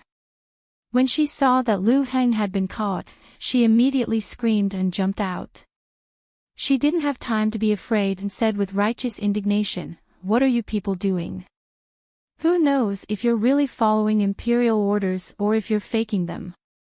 This is Zhong Yibo, your majesty's favorite. Who do you think I am? I'm concubine Zhuang's younger sister. I'm a true member of the imperial family." Ma Qing put on a fake smile and bared his teeth. "No matter who you are, aren't you a citizen of Dezhou's imperial court? How can you question your majesty's orders like this? Madam Zhong Yibo, please calm down a little. That way, everyone can avoid trouble and you can also suffer less." "You!" Bien Ruhan was furious, but she couldn't find the words to refute. Deep fear grew in her heart. Ma Qing saw that Lu Heng didn't have the slightest intention of protecting Bien Ruhan. Instead, he looked annoyed. Ma Qing thought of the shared honor and disgrace between Pang Xiao and Qin Yining and couldn't help but look at Lu Heng with disdain. Was this also a man? Regardless of whether he liked it or not, his woman was quarreling with another man. As a man, shouldn't he speak up for her? Seeing that Lu Heng was wearing a casual robe and that this was the outer courtyard of the Lu residence, Ma Qing knew that Lu Heng was sleeping in the outer courtyard. Since Madame Zhong Yiba is also here, then let's invite Madame Zhong Yiba into the room as well. Ma Qing knew that Lu Heng didn't like Bian Ruhan, so he wanted to lock Bian Ruhan in the same room as him. Lu Heng didn't have the time to think about anything else. Due to the extreme lack of sleep, his brain was a little slow. Now, he finally understood. Chapter 1040. Lu Heng was finally a little flustered, but as a person from an aristocratic family, he had been trained since he was young, and it was not like he had never seen big storms before, so Lu Heng quickly calmed down. Even though he was dressed casually, his temperament was still noble. Since your majesty has sent you all to protect me, then I will have to trouble you all. As for madam, she will naturally have to stay with me. There are still many empty rooms in the residence, so please feel free to do as you wish. After saying this, Lu Heng turned around and walked towards the study. He unhappily twisted his shoulders a few times with the large hands on his shoulders. The soldiers were intimidated by his majesty and naturally let go. Ma Qing was also alerted by Lu Heng's words. If your majesty really wanted to punish Zhong Yiba, then he probably wouldn't just send people to watch over him. Instead, he would directly search and confiscate his property. Zhong Yiba was born in the Lu clan. The Lu clan's foundation was very deep, and its connections in the imperial court were also very complicated. He only needed to deal with your majesty's orders. There was no need for him to be overbearing. Thinking of this, Ma Qing smiled and cupped his hands. Count, you are a righteous person. I am just following orders. There are many things that I have to do. I hope you can understand. When Lu Heng saw that Ma Qing's attitude had changed, Lu Heng's expression softened. He nodded and entered the study. Bian Ruhan naturally avoided the fate of being pushed. He followed Lu Heng into the study with a face full of anger and grievance. The rest of the Lu clan servants, including Lu Wenru, were all closely guarded in the eastern courtyard. Ma Qing sat under the shade of a tree and drank a large bowl of tea. Only then did he let out a sigh of relief. Li Qitian led 1,000 cavalrymen and rushed towards Wanzhou town. In less than half an hour, they caught up with the caravan that was transporting the stones. Quick, intercept this caravan. Yes. The cavalrymen of the 5 battalions were well trained. As soon as Li Qitian gave the order, they quickly moved. The guards and escorts of the caravan were all stunned by the sudden turn of events. Before they could react, they were swarmed by the cavalry and captured alive. Li Qitian quickly stepped forward and shouted, "Check the stones." Zhu Meng immediately led a dozen people to inspect the ox carts one by one. The ropes of more than 10 ox carts were removed one by one. Everyone used their scabbards to knock on the rocks until they heard different sounds coming from the rocks. Your Majesty. Zhu Meng pointed at a carriage in the middle. Please take a look. As soon as the words, Your Majesty, were heard, the hearts of Lu Heng's cronies, who were being suppressed, turned cold. Li Qitian quickly stepped forward and personally knocked on the scabbard. Finally he excitedly said, "This is it. Quick." After receiving the order, everyone became more and more busy. Soon, they found all the stone boxes hidden in the 10 carriages. With great effort, they found a gap and opened the thin layer of stones. Golden bars, jadeite, agate, and gemstones sparkled under the scorching sun. Li Qitian's eyes lit up. He was extremely excited. Ben stepped forward and grabbed a string of pearls, a handful of gemstones, and finally checked the gold bars. His heart was filled with relief. Found it, found it. It seemed that he was indeed the son of heaven. The treasures that many people coveted were found by him. What Tian Jizi's approval? It was not worth mentioning at all. Li Qitian was overjoyed. He immediately ordered people to return to the city to prepare ordinary boxes and carriages. He led the troops to guard the area. As for the escorts who were transporting the stones, they wished they could go blind. They saw the secret of the Son of Heaven. They were afraid that they would be silenced, right? They transported the boxes, counted the treasures, and recorded them. By the time they were done, it was already evening and the sky was filled with rosy clouds. Li Qitian looked at the 2 large camphor wood boxes filled with treasures and couldn't help but feel somewhat dissatisfied. Although they are all genuine treasures, there are still too few of them. Everyone lowered their eyes in silence. Too little. Any 1 or 2 of them would be enough for a family to eat for 10 or 20 years. Too little. Zhu Meng knew what Li Qitian was thinking. He timely said, "Your Majesty, it is said that the granite that Zhong Yiba transported was headed to more than 10 places." Li Qitian was stunned when he heard this. Then, his eyes lit up and his heart brightened. That's right. They found so many treasures in one place. With Lu Heng's shrewdness, there was no way he would put all the treasures in one place. There must be more treasures hidden in these 10 places. What a Lu Heng! He found the treasures and wanted to take them all for himself. He even dared to play tricks with me. Li Qitian thought of Lu Heng's deception and immediately became angry. He ordered everyone to first transport the 2 boxes of treasures to the capital. If there was a mistake, the entire family would be executed. How could anyone dare to be negligent? For the sake of the entire family, they would keep an eye on each other and not let anything go wrong with the treasures. After assigning people to transport the treasures, Li Qitian led his people back to Huichuan County. It was close to noon and the city gates were about to close. Li Qitian rushed over with his people. When they saw the bright yellow figure, everyone in front of the city gates hurriedly knelt down to welcome him. Even the common people on the streets knelt down when they heard the cheers. Oh my God, this is incredible. The emperor actually came to Huichuan County. Is it to inspect the imperial tombs?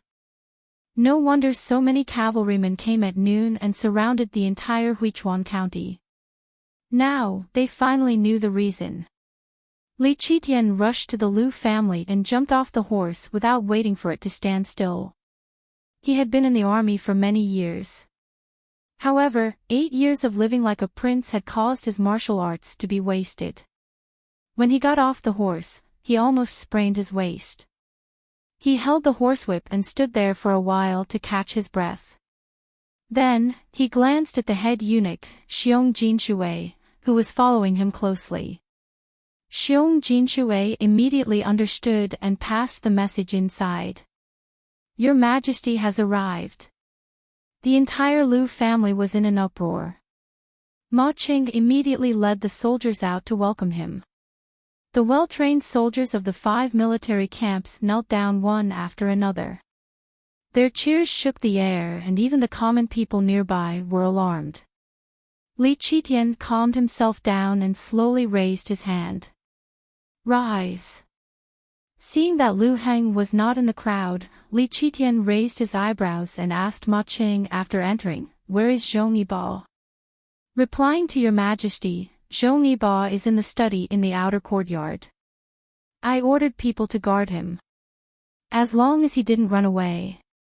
Li Qitian heaved a sigh of relief and walked steadily to the study. Ma Qing ordered someone to open the door of the study. Li Qitian looked inside and saw Lu Heng and Bian Shi kneeling on the ground. This humble subject respectfully welcomes Your Majesty. This humble subject greets Your Majesty. Lu Heng had already changed into a silver-white loose robe embroidered with bamboo. Her hair was neatly coiled up and secured with a green jade bamboo hairpin. She had a calm and composed appearance, and there was not the slightest sign of a guilty conscience. Li Qitian sneered and walked slowly into the room. He waved his hand and said, "Bien sûr, leave." Chapter 1041. Bien Ruhan could feel that Your Majesty's aura wasn't right this time. She was obviously suppressing her anger. In addition, there were so many soldiers in her residence, and she was locked up with Lu Heng. The more Bien Ruhan thought about it, the more afraid she became. She almost cried on the spot. In the study, Lu Heng knelt down and saluted. Your Majesty came in person. This humble subject was unable to welcome Your Majesty. Please forgive this humble subject. Li Qitian sneered, "Oh. Is Zhongyiba's only crime?" Lu Heng was very smart. He had been locked up for an entire afternoon, so he had already figured out the cause and effect. Naturally, he had also thought of countermeasures. Your Majesty, this humble subject has something to report. Li Qitian cast a sidelong glance at Lu Heng. She looked at him with an expression that said, "Let's see how you're going to act." She dragged her voice and said, "Play." Yes. This humble subject found out yesterday that Prince Zhongshuan already knew the whereabouts of the treasure Your Majesty was looking for. He hid the treasure in stone and lured this humble subject to transport it. When the time came, he would steal the treasure. This humble subject was wholeheartedly preparing the stone to build the imperial mausoleum. I didn't expect that Prince Zhongshuan would take advantage of this opportunity to act. He took advantage of this loophole. Li Qitian narrowed her eyes. It was very obvious that she didn't believe all of Lu Heng's words. However, Li Qitian believed that Pang Xiao was involved and that Pang Xiao was part of this plan. Although Pang Zhishi pretended to be a benevolent and righteous person on the surface, in reality, only she, who had suffered a lot from him, knew how sinister this person was and how good he was at pretending to be a good person in front of civil and military officials and ignorant people. He had always been good at handling matters. When he did good, he would publicize it, but when he did evil, he would keep it a secret. Even if his secret was discovered, he had the ability to make people think that he had suffered a great grievance and had no choice but to do so. He was also good at war, and he was indeed good at commanding soldiers. There were as many soldiers and horses in Dezhou as there were stupid and rough men who blindly worshipped Pang Zhishi. This annoyed Li Qitian the most. Now that Lu Heng had said so, how was he going to capture him and interrogate him properly? Anyway, he was determined to get the treasure. Even if Lu Heng was lying about the Pang Zhishi, he could use this as an excuse to get rid of a big problem. Thinking up to this point, Li Qitian had already made up his mind. In a low voice he said, "Do you know that the matter you are reporting involves the only prince of this dynasty with a different surname? Falsely accusing Wang Yi is a serious crime." Lu Heng's mind raced. He already understood Li Qitian's intentions. He kowtowed solemnly and said, "Replying to Your Majesty, this subject's words are true." This subject really did not know anything. When this subject first discovered this matter, it was not certain, so it was not good to directly report it to Your Majesty. When this subject wanted to investigate this matter clearly, Your Majesty had already personally come here. This subject could only report it in person. Oh. Li Qitian snorted. Could it be that you didn't know the whereabouts of the treasure and wanted to take it for yourself? After being discovered by Jin, you tried to implicate others. Replying to Your Majesty, this subject's family has been in business for 100 years. Although we can't say how much silver we have, silver is indeed not the most important thing to this subject and this subject's family. Moreover, it is not easy for this subject to stabilize Dezhou's country. This subject wishes that he could wholeheartedly reimburse the imperial court to repay Your Majesty's kindness. How could this subject covet the treasure? Lu Heng's words successfully reminded Li Qitian of the financial support that the Lu family had given to his army when the dynasty was first established. Moreover, Lu Heng's words were also reasonable. Such a large family indeed did not lack money. Lu Heng did not need to ruin his own future for the sake of the treasure. So, all of this was really done by that bastard Pang Zhishi. When Li Qitian thought of this, he immediately felt extremely refreshed. He had wanted to investigate Pang Zhishi for a long time, but he had been suffering from not being able to find a suitable reason to do so. He could only reduce it bit by bit. Now that Lu Heng had given him a perfect reason, Li Qitian felt that this was simply a double blessing. Very good. We have always known that you have the heart to serve the country. However, this matter happened suddenly and involved a lot of people. We are willing to believe you, but we must also investigate this matter thoroughly. We cannot side with anyone, and we cannot frame anyone. Lu Heng secretly sighed in relief. It seemed that he had guessed Li Qitian's thoughts correctly. Li Qitian wanted the treasure, and he also wanted to eliminate Pang Xiao, who was a threat to his position. Whether or not the reason he gave was true, Li Qitian hoped that it was true. After all, compared to Pang Xiao, on the surface, his existence was much less of a threat. However, was he really not a threat just because he was not leading the troops? Lu Heng sneered in his heart. In any case, this situation was exactly what he wanted. Pang Zhishi had already taken the blame. He really wanted to see this scene. We ask you. Are there any treasures hidden in the other stones? Li Qitian changed the topic. Lu Heng shook his head and smiled bitterly. Replying to your majesty, this subject indeed does not know. Presumably, if there were treasures, Prince Zhongshuan would not have revealed this information to this subject. Your Majesty, please investigate carefully. Of course, he knew which stones had treasures, but he just did not want Li Qitian to obtain them so easily. Although he knew that he would not be able to obtain the treasures, it did not prevent him from adding fuel to the fire. This would make your Majesty hate Pang Zhishi even more in the midst of the trouble of finding the treasures. Li Qitian sneered.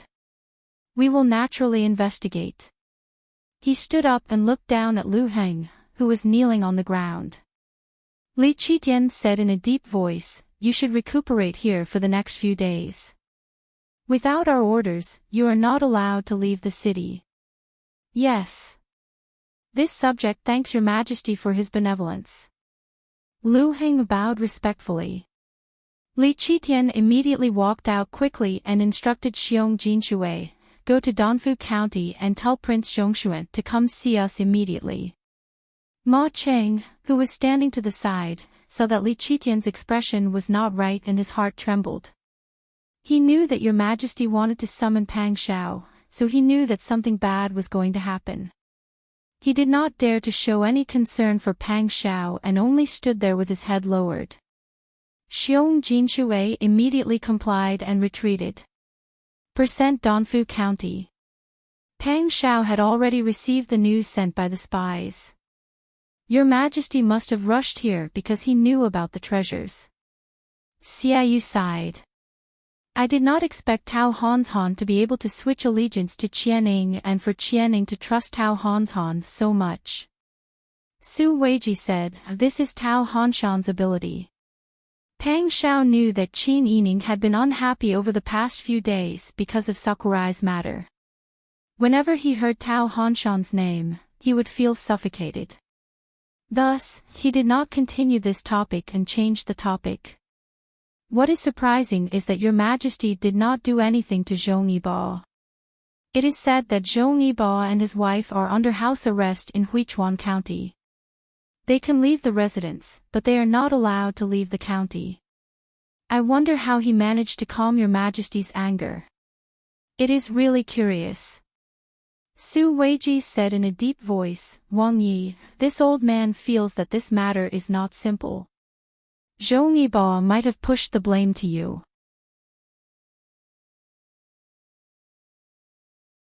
Chapter 1042. Wang Fei is right. Xiaoyu nodded in agreement. It seemed that Wang Fei knew Zhong Yibo very well. But in front of Wang Yi, he couldn't say this carelessly. Su Weiji frowned. If things develop as Wang Fei predicted, then it will be bad. Your Majesty has always tried to target Wang Yi without a reason. Now that he has a reason, how can he let it go so easily? Your Majesty is not stupid and will investigate the matter of the treasure. At that time, no matter whether or not our actions have been exposed, Your Majesty will push the blame on Wang Yi. The people present were all intelligent people. Naturally, they could guess that the current situation was developing in this direction. Qin Yining lowered his eyes and tapped the back of his hand with his fingertips. He said slowly, when the emperor trampled on his own power, there was not a moment when he didn't care about Tian Jizi's calculations. He pressed on step by step until the current situation was formed. Now that he is focused on the imperial mausoleum and the treasure, he can't see the natural disasters anymore. After pacifying the Dian and defeating the Taden, he will be complacent. Now that he has found the location of the treasure, he will have no qualms about hiding the bow after the birds are killed. We should prepare in advance. Xia Yu and Su Weiji nodded and looked at Pang Xiao questioningly. Pang Xiao had already pondered over this matter while they were talking. In this period of time, for the sake of the treasure at Wanning Dam, Qinghang Slope, and Lin Nan Village, I have sent most of the people I can use. Because of Tao Hanshan's letter, the last batch of people who were supposed to be sent to Wanzhou town remained. However, this small number of people is not enough to protect all of us against thousands of soldiers and horses. The ceremonial guards that I have bestowed upon us by the emperor are also useless. They are all used as charging troops. It is too late to send more people. Pang Xiao turned to Qin Yining. So this time, before he could finish, Teng Xiu's slightly anxious voice came from outside the room. Wang Yi. Your Majesty's eunuch Xiong is here. Everyone was shocked. They didn't expect Li Qitian to move so quickly.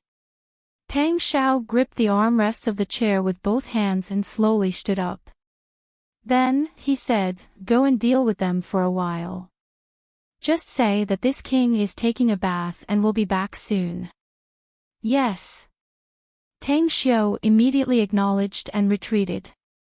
Pang Xiao abruptly turned around and looked at Qin Yining. Her eyes flashed with strong reluctance and unwillingness. Qin Yining vaguely understood what Pang Xiao meant. Su Weiji and Xia Yu silently got up and left. Ji Yun also retreated to the door outside the screen and listened carefully to the movements outside. Qin Yining sat on the round-backed chair and looked up at Pang Xiao's eyes. She never knew that a person's eyes could contain such complex emotions. It made her heart ache. Qin Yining looked at Pang Xiao and felt a sharp pain in her heart. However, a beautiful smile appeared on her face. Shi, if you have any instructions, just say it.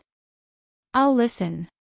Pang Xiao's large hand caressed Qin Yining's fair cheek. The rough calluses on his thumb brushed past her earlobe. You're a smart person. You understand the current situation even if I don't tell you. Your Majesty's companion is here. He must want me to meet him and denounce him. The situation is very dangerous for me. I might not be able to escape unscathed. If I bring you with me, it'll be like having one more person fall into the tiger's mouth. This will do more harm than good to both of us. So... Looking at Qin Yining's gentle eyes, Pang Xiao couldn't make any requests. He knew that she wouldn't be willing to leave at such a critical moment. For so many years, they had been in the same boat as husband and wife. They had gone through so many dangers together.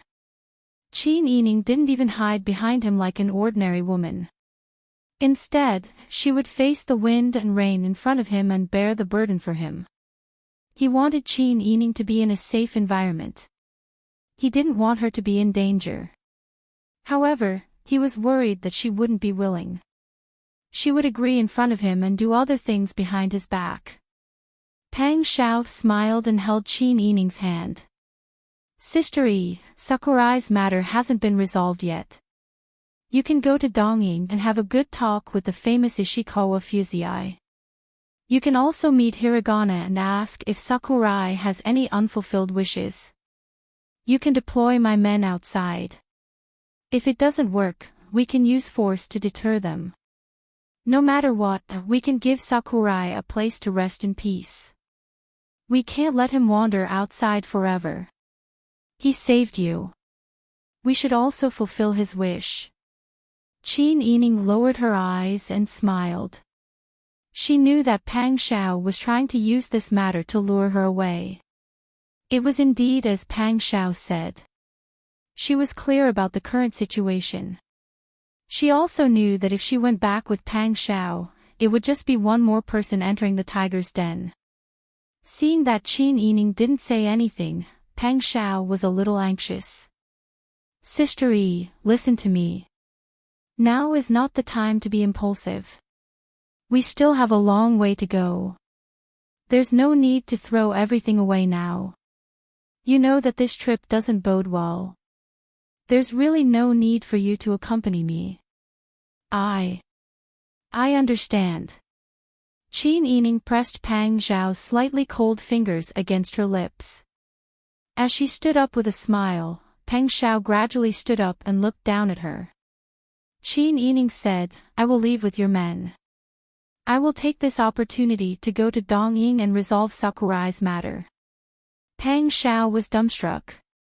His phoenix-like eyes opened wide. Qin Yining looked at his surprised expression and couldn't help but think of Brother Zhao and Brother Han. The expressions of the two children when they were surprised were exactly the same as Pang Xiao's now. Her heart couldn't help but soften. I want to accompany you. Qin Yining looked at Pang Xiao and said with a smile, but I know that if I go with you, it's nothing more than sending a sheep into the tiger's den. Li Qitian can easily capture the two of us. If he uses me as a hostage to force you, you'll be in trouble. Moreover, your men are scattered outside. Without a leader, the threat they pose to him is limited. Since that's the case, why don't I lead your men outside and strengthen them? After obtaining the treasure, they will also be a threat to Li Qitian. At least, he won't dare to act rashly. At this moment, Qin Yining hated Li Qitian to the core. He wasn't even willing to address him as Your Majesty.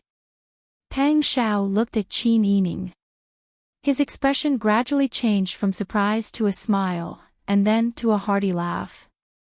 His eyes became more and more passionate.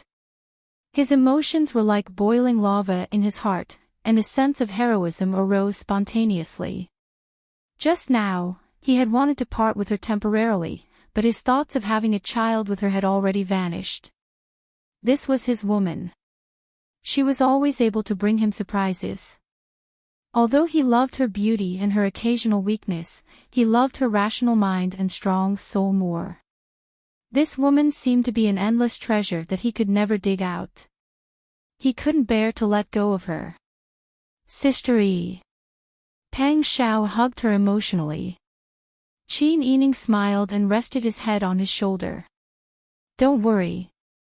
Even if you go this time, I will do my best to ensure that you'll be fine. Li Qitian's country is in turmoil, but he still doesn't know how to restrain himself. He still acts like this. There are many flaws.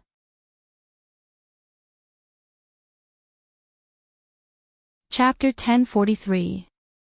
Qin Yining loved Pang Xiao's confident and domineering appearance the most. Whether it was to her or those who followed him, he was like a ray of sunshine, hot and bright, bringing them hope. So when he showed that kind of sympathy towards her, Qin Yining felt guilty. So, I won't accompany you to see Xiong Jinshui. I'll just stay here. With Xiong Jinshui's intelligence, he won't ask anything if he doesn't see me coming. Besides, he doesn't have the guts to search for me in the inner residence. Once he's in front of Your Majesty, it won't matter even if he waits. By then, I'll have already led people to the treasure. Qin Yining smiled freely. Pang Xiao smiled and tapped the tip of her nose. What a clever girl. The two of them huddled together and quickly discussed what to do next. Qin Yining said, "You should go quickly too. After all, he's your Majesty's head eunuch. It's not good to make him wait and annoy him. Some people don't taste sweet when they make candy, but sour when they make vinegar. It's better to be kind to others." "I understand. Then I'll go out." Pang Xiao looked at Qin Yining and retreated with his hands behind his back. Qin Yining maintained his smile and waved his hand at him. "Don't worry." The words, "don't worry," made the two of them feel sad and reluctant at the same time. They missed each other, but how could they truly let go of their hearts? How many chances did they have in life that they could be sure to meet again after parting? Qin Yining's nose was sore, but he repeatedly told himself that he couldn't let Pang Xiao worry at this time. So he only smiled and said goodbye to him. Pang Xiao saw that the corners of her eyes seemed to be dyed with light pink rouge. She looked like she was about to cry, but she kept smiling at him. He understood what she meant. He gritted his teeth, turned around, and walked out in large strides. Pang Xiao came to the courtyard and took 2 deep breaths. His hatred for Li Qitian rose to an unprecedented level. If he hadn't done this time and time again, would they have been forced to separate again and again? How could they be so far apart from their families? He would end this sooner or later. "Mr. Xie, Mr. Su." Pang Xiao saluted the 2 elders guarding the door. "Sister Yi will be entrusted to the 2 of you." Xia Yu and Su Weiji were shocked. Just now, they were whispering outside who Wang Yi would bring to Huichuan. They did not expect that Wang Yi did not plan to bring either of them. "Wang Yi," Pang Xiao raised her hand and stopped Xia Yu. "I'm going to see His Majesty this time because the situation is not yet certain. I'll only bring a few guards and the ceremonial rites bestowed by Your Majesty. If necessary, we can quickly evacuate. If nothing unexpected happens, I will be content to remain under Your Majesty's eye. Sister Yi has to coordinate everything outside, and she has to go to the East Camp. It's inevitable that she can't do what she wants. Please help her." Both of them were extremely smart, so naturally, they immediately reacted. "Wang Yi intends to temporarily hand over the outside matters to Princess Consort. That's what I have in mind." Pang Xiao smiled and nodded. Xia Yu and Su Weiji thought for a while and nodded in agreement. "That's good too. Princess Consort is intelligent and very keen on government affairs. She is also quite resourceful. I think Princess Consort can handle the outside matters well during this period." Su Weiji also said, "With the 2 of us assisting her, Wang Yi can rest assured of Princess Consort's safety." In fact, both of them admired Qin Yining's intelligence. If Pang Xiao asked them to accompany Qin Yining to do something, they would agree. However, they were unwilling to acknowledge Qin Yining as their master and obey her commands. No matter how powerful Qin Yining was, she was still a woman. However, Pang Xiao was decisive in her actions. Once she made a decision, she wouldn't change it easily. Since she had spoken to them, it meant that she had made up her mind. Moreover, in the current situation, it was indeed the best for Wang Yi to lead Wang Ye's men outside to obtain the treasure and preserve their strength. It was also a strong check on Li Qitian's side. At least, it could make Li Qitian think twice before attacking Pang Xiao. It was better than Wang Yi and Princess Consort being trapped together. With the 2 of them, Princess Consort wouldn't cause any trouble. The 2 of them had worked together for many years. Most of the time, they could understand each other by exchanging glances. Without any objection, they accepted Pang Xiao's arrangement. "Wang Yi, you have to be more careful this time. It's best to preserve your strength. If you encounter a critical moment, you have to prioritize your own safety first. This old man also has the same idea. Wang Yi, there is no harm in softening your stance. Your Majesty cherishes his reputation. He won't act rashly before investigating thoroughly. This period of time is just right for us to prepare. The two sirs are extremely right. Pang Xiao smiled and said, "Don't worry. This king will definitely act carefully." After the two of them received Pang Xiao's assurance, they relaxed and bowed, saying, "Wang Yi, take care." The two sirs, take care. Pang Xiao bid farewell to the two of them. Presumably, with them here, Qin Yining's actions would be smoother. At least, the subordinates who weren't familiar with Qin Yining wouldn't make private decisions like Tao Hanshan and hurt Qin Yining. At this time, Xiong Jinshui was sitting in the front hall and drinking tea. His expression was calm, without the slightest hint of anxiety. Because he was Your Majesty's subordinate, he was respected no matter where he went. Therefore, Wang Yi didn't immediately come out to meet him when he received the imperial edict today. This made Tang Xiu very uneasy. She stood in front of the door with her body tensed up. Her mind was churning with emotions, thinking about how she should deal with it if something were to happen. Right at this time, Tang Xiu saw Pang Zhao's slender figure striding over. For a moment, the nervousness in her heart disappeared. She hurriedly strode over to greet him and bowed, saying, "Wang Yi." Xiong Jinshui's ears were sharp. When he heard this voice, he quickly put down his teacup, stood up, and walked to the door. He bowed and said, "This servant pays respects to Wang Yi." "Eunuch Xiong, there's no need to be so polite. It's this king's fault for making you wait for so long." Xiong Jinshui had been serving Li Qitian all day. At this time, there wasn't the slightest trace of water on Pang Zhao's body. His hair wasn't wet either. It was obvious that he hadn't bathed just now. However, this wasn't something that a eunuch like him could ask. If he was picky about this, Wang Yi could naturally say that he dried his hair before coming out. At that time, it would be unpleasant. Therefore, Xiong Jinshui didn't care about this. He smiled and said, "Wang Yi, Your Majesty ordered this servant to bring you back to Huichuan County." Pang Zhao's eyes widened in surprise. "Did Your Majesty arrange an errand for me?" To be honest, this king has been idle during this period of time. After his injuries gradually healed, he became more and more restless.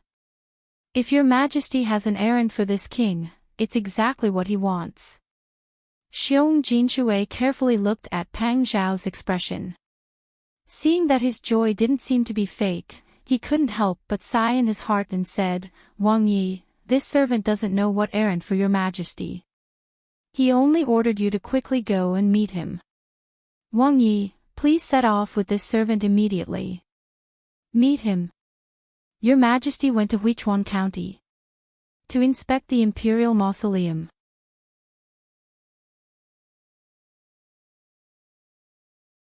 Chapter 1044.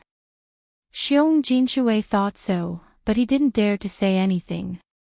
Your Majesty made all the decisions. He was just a small eunuch. It was already difficult for him to do his job well and save his life. How could he have the time to care about other things? No matter what Prince Zhongshuan thought or what arrangements he made, as long as Prince Zhongshuan followed him back to Huichuan County, he didn't care too much about it. It was fine as long as Prince Zhongshuan followed him back. As for Prince Zhongshuan, if he didn't reveal anything, he might be hated if something happened in the future. Or should he reveal a little of it without affecting the mission? Thinking of this, Xiong Jinshui smiled more sincerely. "Wang Yi, Your Majesty must have something to ask you. Your Majesty has always valued Wang Yi, so he might have arranged some errands for you."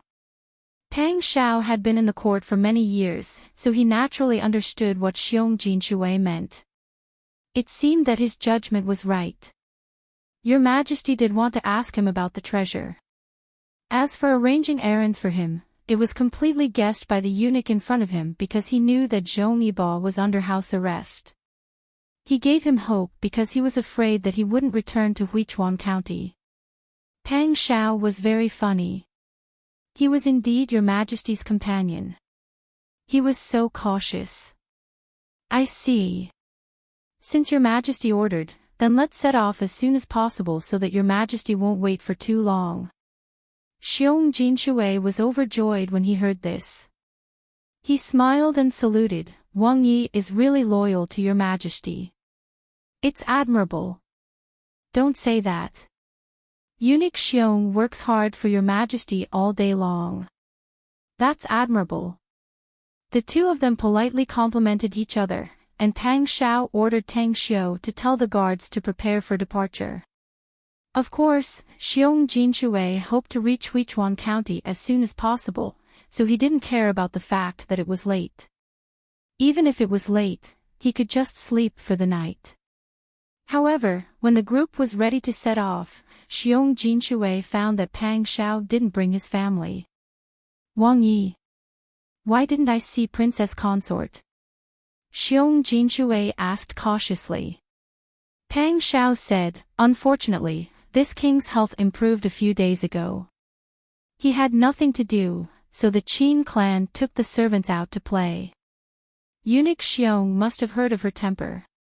She can't stay. I don't know where she took the people princess consort. This.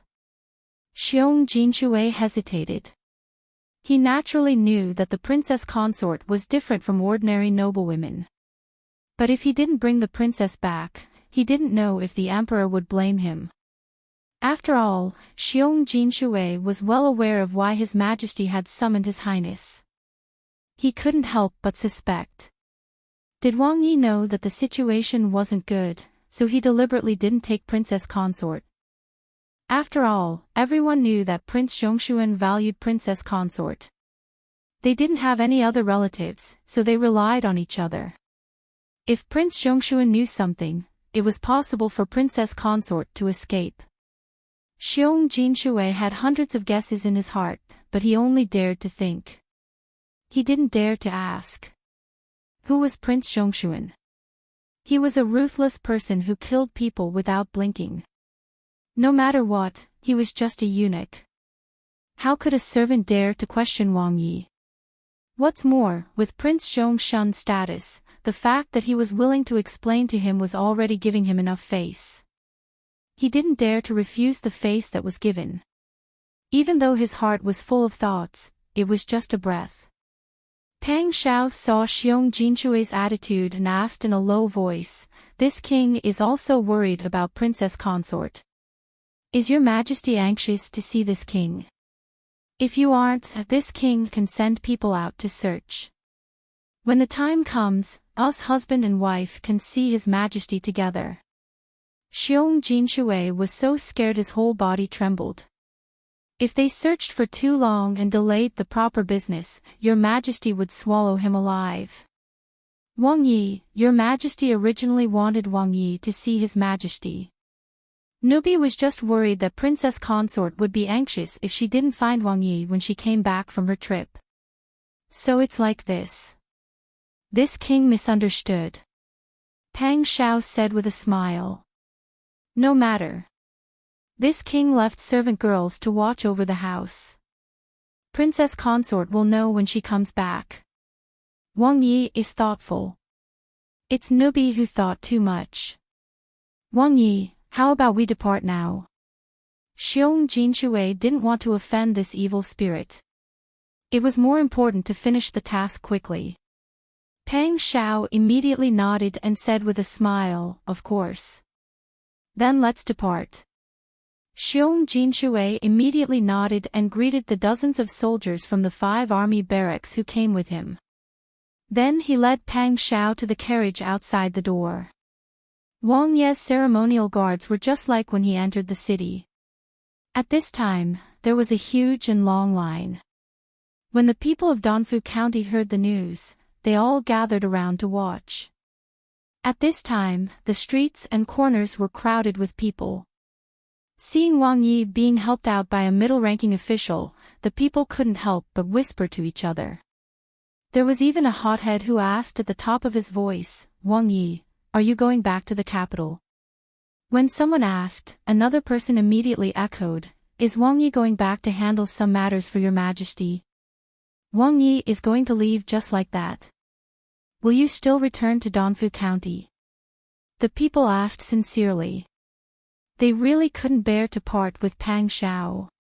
Compared to when Qin Yining secretly investigated this place, the people now treated Pang Xiao and his siblings as if Pang Xiao was their parent. And the people's love and respect for Pang Xiao made Xiong Jinshui's heart skip a beat. He didn't expect Prince Xiongxuan to be able to make the people of Dongfu County respect him so much in such a short time. This was indeed a kind of ability. Xiong Jinshui didn't dare to slight Pang Xiao. Prince Xiongxuan had the kind of temperament that made people believe in him. Sometimes, even your majesty can't compare to this.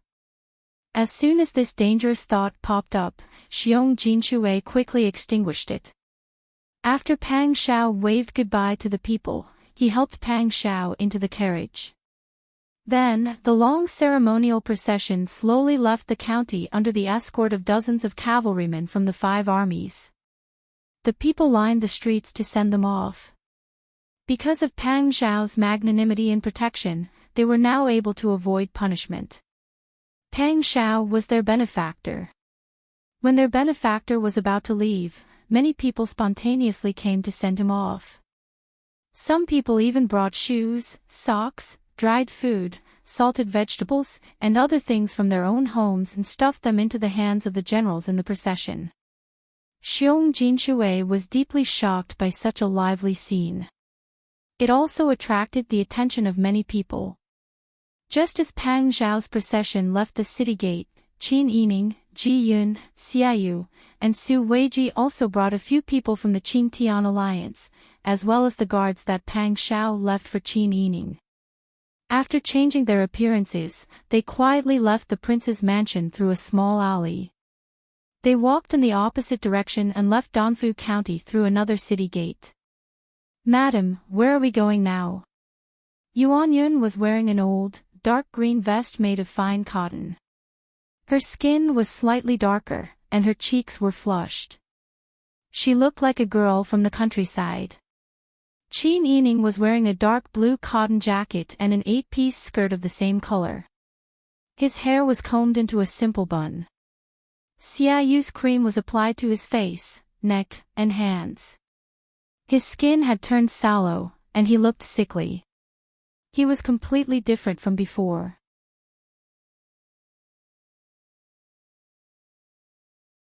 Chapter 1045. Qin Yining had the experience of disguising himself and going out. This time, he disguised himself as a sickly woman and went to Golden Harbor to seek treatment. It was a walk in the park for Qin Yining. Xiaoyu and Su Weiji disguised themselves as an accountant, while the other disguised themselves as a butler. The rest of the guards disguised themselves as manservants, coachmen, and guards. They left Dongfu County's territory, but they still did not dare to slack off. "Madam, I've already confirmed that there are no tails." Jingzhi came forward and said. Qin Yining finally relaxed and nodded. "It's getting late. Let's find a place nearby to set up camp and rest. After confirming that no one is following us, we'll turn and head southeast." "Madam is still the most cautious." Xiaoyu smiled. "We're going to Golden Harbor, but we're going southwest first. Even if someone is following us, they won't know which direction we're heading in. We have to be cautious." Qin Yining stretched his stiff legs from sitting in the carriage. It was already nightfall, and the last ray of sunlight was slowly disappearing behind the horizon. Jinghu Wei, Qing-Tian Alliance, and the silver-masked secret agents were busy setting up the fire and setting up the tents. Qin Yining, Xiaoyu, and Su Weiji walked to the side to talk. To be honest, this old man initially thought that Madame would not agree to Master's arrangement. She was determined to follow Master. Su Weiji sighed. Qin Yining smiled. I did want to follow him. But thinking about it was one thing, and reality was another. At this crucial moment, I can't let my emotions affect my decisions. He values my thoughts very much. If I get emotional, it's very likely that it will affect his judgment. Qin Yining stopped and sighed softly. Even though I'm already like this in reality, I don't want to become his weakness. Xiaoyu and Su Weiji were moved when they heard this. Ji Yun looked at Qin Yining's back and felt a lump in her throat. She had followed Qin Yining all these years and had personally seen her and Wang Yi go through ups and downs to get to where they were today. Their feelings had moved her, but she also knew that in the eyes of outsiders, Wang Fei, who was glamorous and beautiful, had actually suffered a lot and experienced many storms. The hardships and sufferings that she had suffered were things that many people had never seen in their entire lives. Such a princess consort deserved the best treatment. They, the servants, were too useless. Xiaoyu sighed and said, Madam is right. Your emotions can indeed influence Wang Ye's decision. It's not just your emotions, your safety, and your thoughts that can influence Wang Yi. That's why Tao Hanshan wanted to kill me. Because as a woman, I became an uncertain factor in Wang Ye's success. Qin Yining laughed at herself and recalled what Tian Jizi had said when she brought people to kill her. Tian Jizi had always said that her existence was the biggest variable. Many things that she had clearly predicted would change because of her existence. This time, she felt that it was too ironic for her to say such words. Xiaoyu comforted her, Tao Hanshan is too stubborn. Madam, don't take his words to heart. You were able to decisively take us away from Master's side this time, which means that Tao Hanshan was wrong. Qin Yining smiled and said, What's the point of dying together with him? What I want is for everyone to be able to live. Turning around and walking towards the bonfire, Qin Yining said in high spirits, I'll lead people to develop outside. We'll definitely be able to suppress that person. This way, Master will have more chances of being safe. A short period of time is nothing. How can we only look at the present when doing things? She said this very smoothly because she had been telling herself this the entire time. She repeatedly reminded herself that she didn't want to let the emotions of parting affect her and the morale of the people around her. What's more, if Pang Xiao was really killed, would she, as his wife, only blindly commit suicide to show her love for him? Who would avenge his death? Who would take care of his family and their children? Death was the easiest. She didn't have to care about anything else once she closed her eyes. Living and shouldering the responsibility of living was what she should do. As for the day of parting, she believed that Pang Xiao would be willing to wait for her. Moreover, they were all doing their best to prevent such a tragedy from happening. Qin Yining picked up a tree branch and fiddled with the bonfire, leading the conversation in a relaxed direction. When the atmosphere in the campsite became lively, Qin Yining told Liao Zhibing, this time, we'll need a lot of experienced people who know how to sail the boat. When we reach Golden Harbor, contact the local brothers to keep an eye out. Liao Zhibing smiled and nodded, understood, Alliance Master. Just as Qin Yining's group successfully took a detour to Golden Harbor, Peng Zhao's honor guard also arrived at Huichuan County at the fastest speed. When Xiong Jinxue saw Huichuan County from afar, he heaved a sigh of relief. God knows how afraid he was that Pang Xiao would suddenly escape halfway through the mountain path. Your Majesty would skin him alive. However, it seemed unlikely that Wang Yi had hidden the treasure. Otherwise, with Wang Ye's martial arts skills, there would be many opportunities for him to escape. Xiong Jinxue ordered someone to pass the message to the city gate, and the soldiers surrounding Huichuan County also saw Wang Ye's honor guard.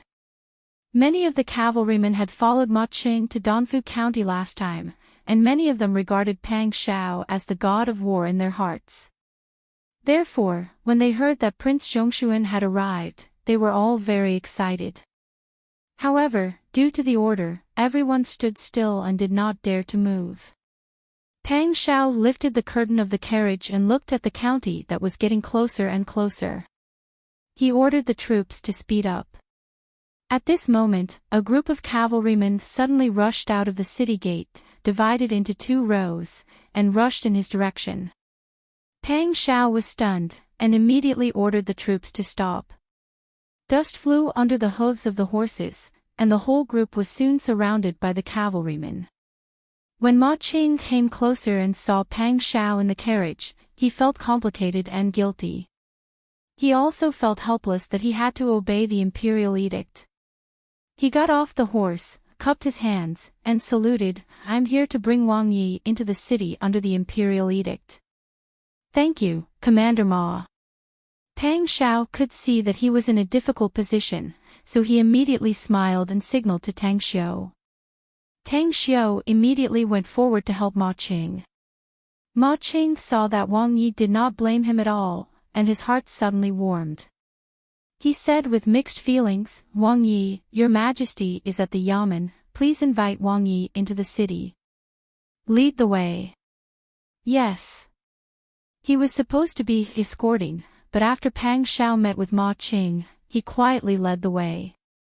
Although on the surface, it looked like Pang Xiao entered the city surrounded by the cavalrymen of the 5 military camps, Xiong Jinshui, who was among them, could naturally see the difference.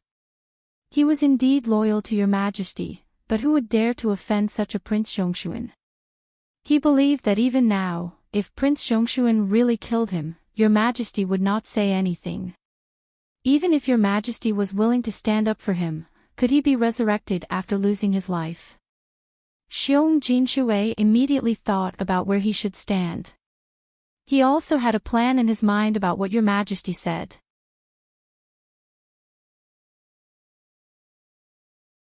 Chapter 1046. In recent days, Huichuan County was in a state of panic. The commoners didn't know what had happened, but the sudden arrival of the troops and the emperor's entourage had made them extremely nervous and panicked. Now, when people lined up on the street to buy rice, they saw Prince Xiongxuan's entourage being escorted into the city by the troops. Thinking that this Wang Yi was once in charge of supervising the construction of the imperial mausoleum, the commoners had their own guesses. This Wang Yi was most likely implicated by the imperial mausoleum. For the sake of the imperial mausoleum, many lives were lost inside. There were also those who were well informed or had been to the capital before Pang Xiao came to Huichuan County. They knew the rumors in the capital at that time and secretly discussed it. They were quite insightful and said, "What do you know? Perhaps Wang Ye's job of supervising the construction of the imperial mausoleum was deliberately arranged by someone with ulterior motives." Pang Xiao didn't care about these at all. He came to the magistrate's office amidst the crowd's discussion. He slowly got off the carriage and went to the backyard accompanied by Xiong Jinshui and Ma Qing. At this time, Li Qitian was reading the memorial from the capital. "Reporting to your majesty, Prince Xiongxuan is here." Li Qitian's eyes stopped reading the memorial. He calmly put down the memorial and said, "Let him in." "As you wish." Not long after, Pang Xiao, who was wearing a silver-white brocade robe with arrow sleeves and a jade belt around his waist, entered the door, accompanied by 8 imperial bodyguards. Li Qitian sat at the head of the table and narrowed his eyes as he looked at Pang Xiao. That person walked over with large strides. He was so young and handsome that it made Li Qitian's heart feel even more stifled. "This humble subject pays his respects to your majesty." Pang Xiao respectfully bowed. Li Qitian didn't answer. Instead, he looked at Pang Xiao with a scrutinizing gaze. It seemed that Pang Xiao's time in Dongfu County was much more comfortable than his. While he was working hard for the country, Pang Xiao was enjoying himself. In the end, Pang Xiao stole his treasure effortlessly. Li Qitian, who was originally able to suppress his anger, suddenly slammed the table and angrily rebuked, "Dawn of annihilation." Do you know your crime? Pang Shao bowed respectfully. Your Majesty, please calm down. Calm down. You deceived and used me, yet you still want me to quell my anger. This subject does not understand Your Majesty's meaning. Your Majesty, if I have made a mistake, please enlighten me. Li Qitian's chest heaved violently. He was so angry that he laughed. Since you want me to make it clear, I will make it clear to you. Where did you hide the treasure? If you tell me, I can save myself some trouble. Pang Shao straightened up in a daze. He did not even care about the rule of not looking directly at Tian Yen. He said in astonishment, Your Majesty said treasure. Is it the treasure from the Yen dynasty? This person was actually still putting on an act. Of course. Li Qitian stood up angrily. He strode over to Pang Shao and said condescendingly, I treated you like a brother and treated you well. But you repeatedly violated the rules. This time, you knew that the great Zhou dynasty needed this batch of treasures. But you still hid them in private. How can you live up to the feelings of being sworn brothers with me in the past? Pang Shao seemed to be angered by Li Qitian's angry roar. His sword-like eyebrows furrowed and a vertical line appeared between his eyebrows. Your Majesty, why do you say that? This subject has always been recuperating in Dongfu County. I have never stepped out of Dongfu County. How could I know about the treasure? His Majesty said that I was the one who hid the treasure. Where did you hear such nonsense from? As a subject, my family is now extinct. My fief is enough for this subject. Why would this subject hide the treasure? Besides, the treasure from the Yen dynasty must not be a small amount. If this subject moved the treasure, how could this subject not alert others? Who told Your Majesty about this? Someone must have framed you. The more Pang Shao argued, the louder his voice became. In the end, he was almost shouting. Li Qitian knew that Pang Shao looked like a careless person. However, he was a very cautious person. So, he wouldn't yell and shout in front of Li Qitian for a long time. But, he had lost his composure because of this matter. As for why he was so angry, did it mean that he had been wrongly accused? Li Qitian began to have doubts about Lu Heng's words. Lu Heng's actions that day were still clear as if they were right in front of his eyes. Li Qitian carefully thought back and found that Lu Heng seemed to be overly calm at the time. Compared to Pang Xiao's current loss of composure, the two of them acted like Pang Xiao was more believable to Li Qitian. However, Li Qitian was more willing to believe Lu Heng's words. You still want to quibble? Because of our many years of brotherhood, we are not willing to directly send down an imperial decree to arrest you. We only called you here to personally ask you. You still refuse to speak the truth.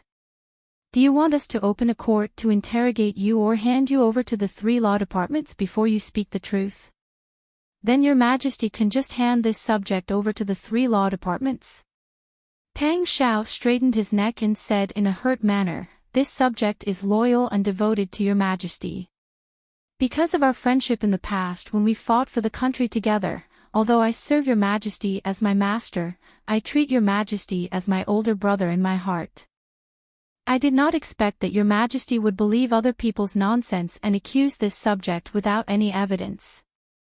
Why should this subject admit to something I did not do? What treasure do you want this subject to hand over? This subject did not hide it at all. What can I hand over? Good. Good. You did not hide it. You are wrongly accused. Li Qitian sneered and turned around. He strode back to the table and sat down heavily. The hand wearing the jade thumb ring clenched into a fist.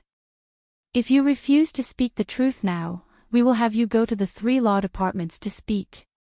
Fine, I'll go. Pang Shao actually stood up and said with a red face, This is simply ridiculous. Your Majesty is the older brother, yet you suspect your younger brother like this? Even if you want to convict me, there should at least be witnesses and material evidence. But now, there is nothing and you are forcing this subject to confess.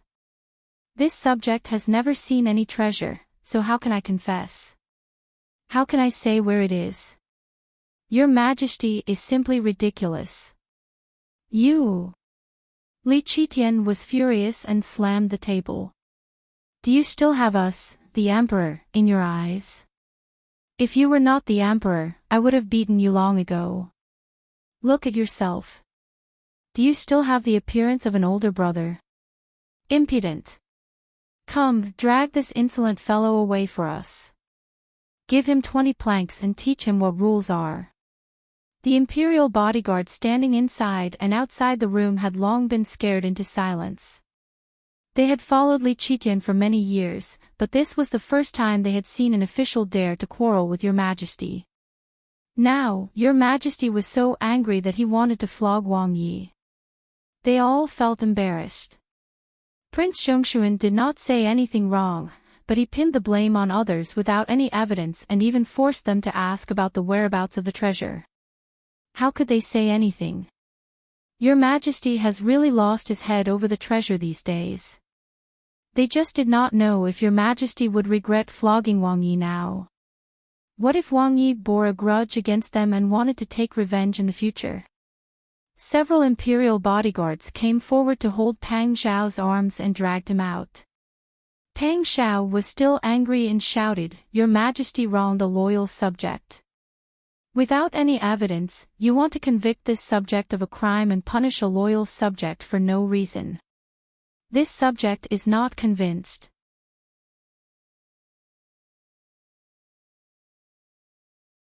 Chapter 1047.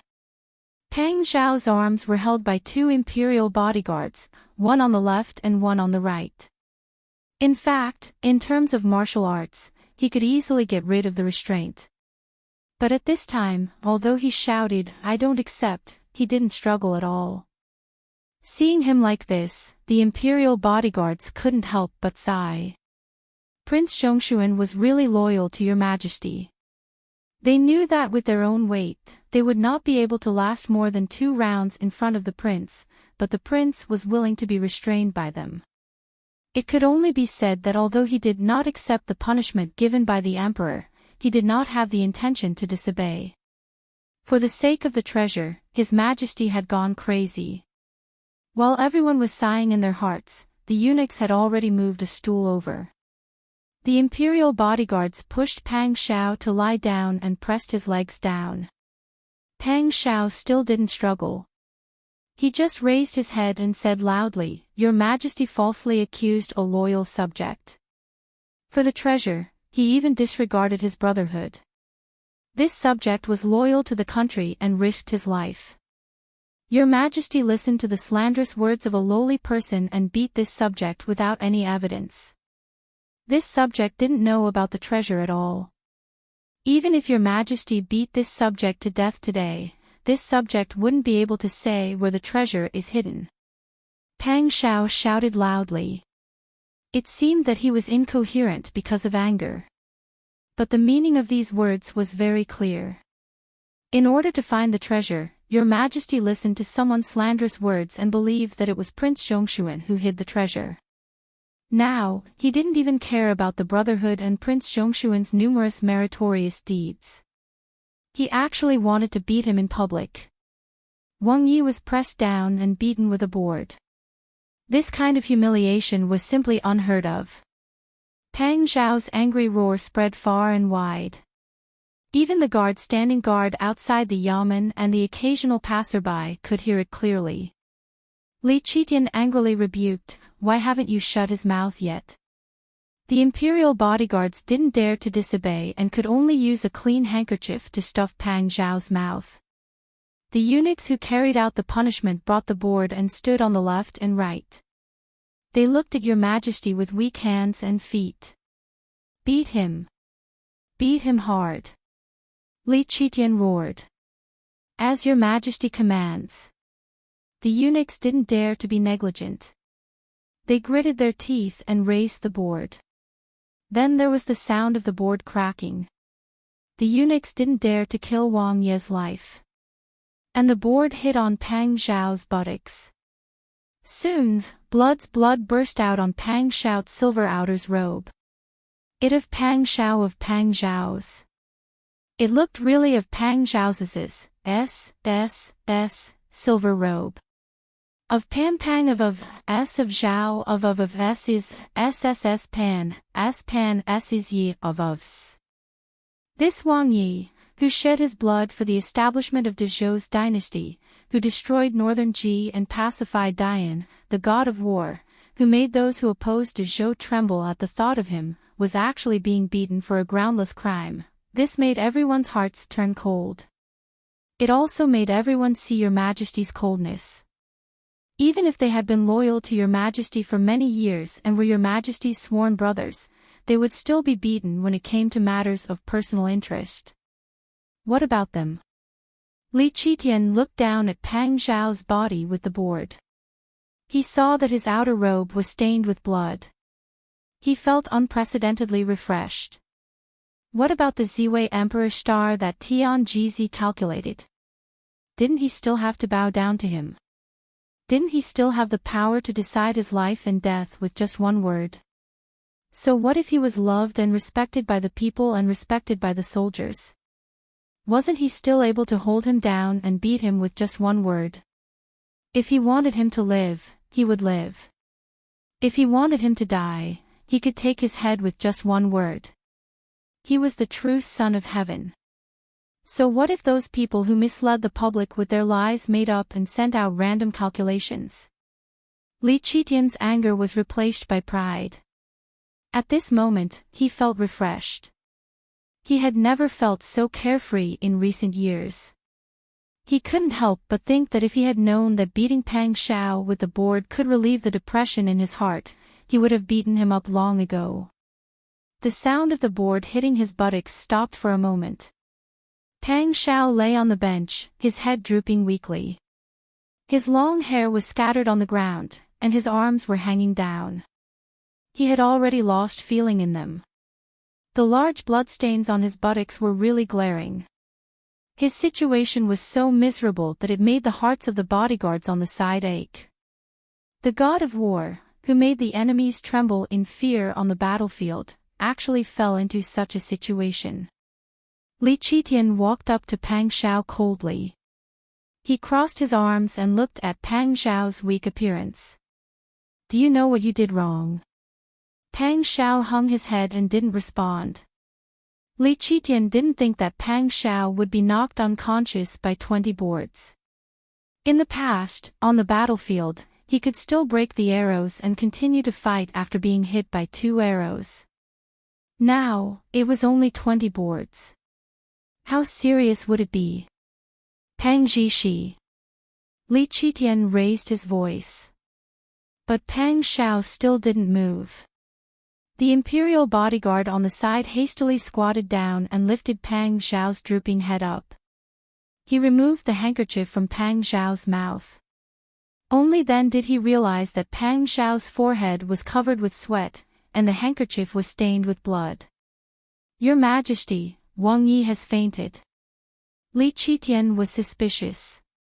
He lowered his head and lifted Pang Zhao's face to check. The bodyguards on the side frowned when they saw his rough movements. He really fainted. Li Qitian frowned doubtfully. Then he said in a low voice, "Ask the imperial physician to treat him. Carry him out." Yes. The bodyguards hurriedly carried Pang Zhao out with a stool.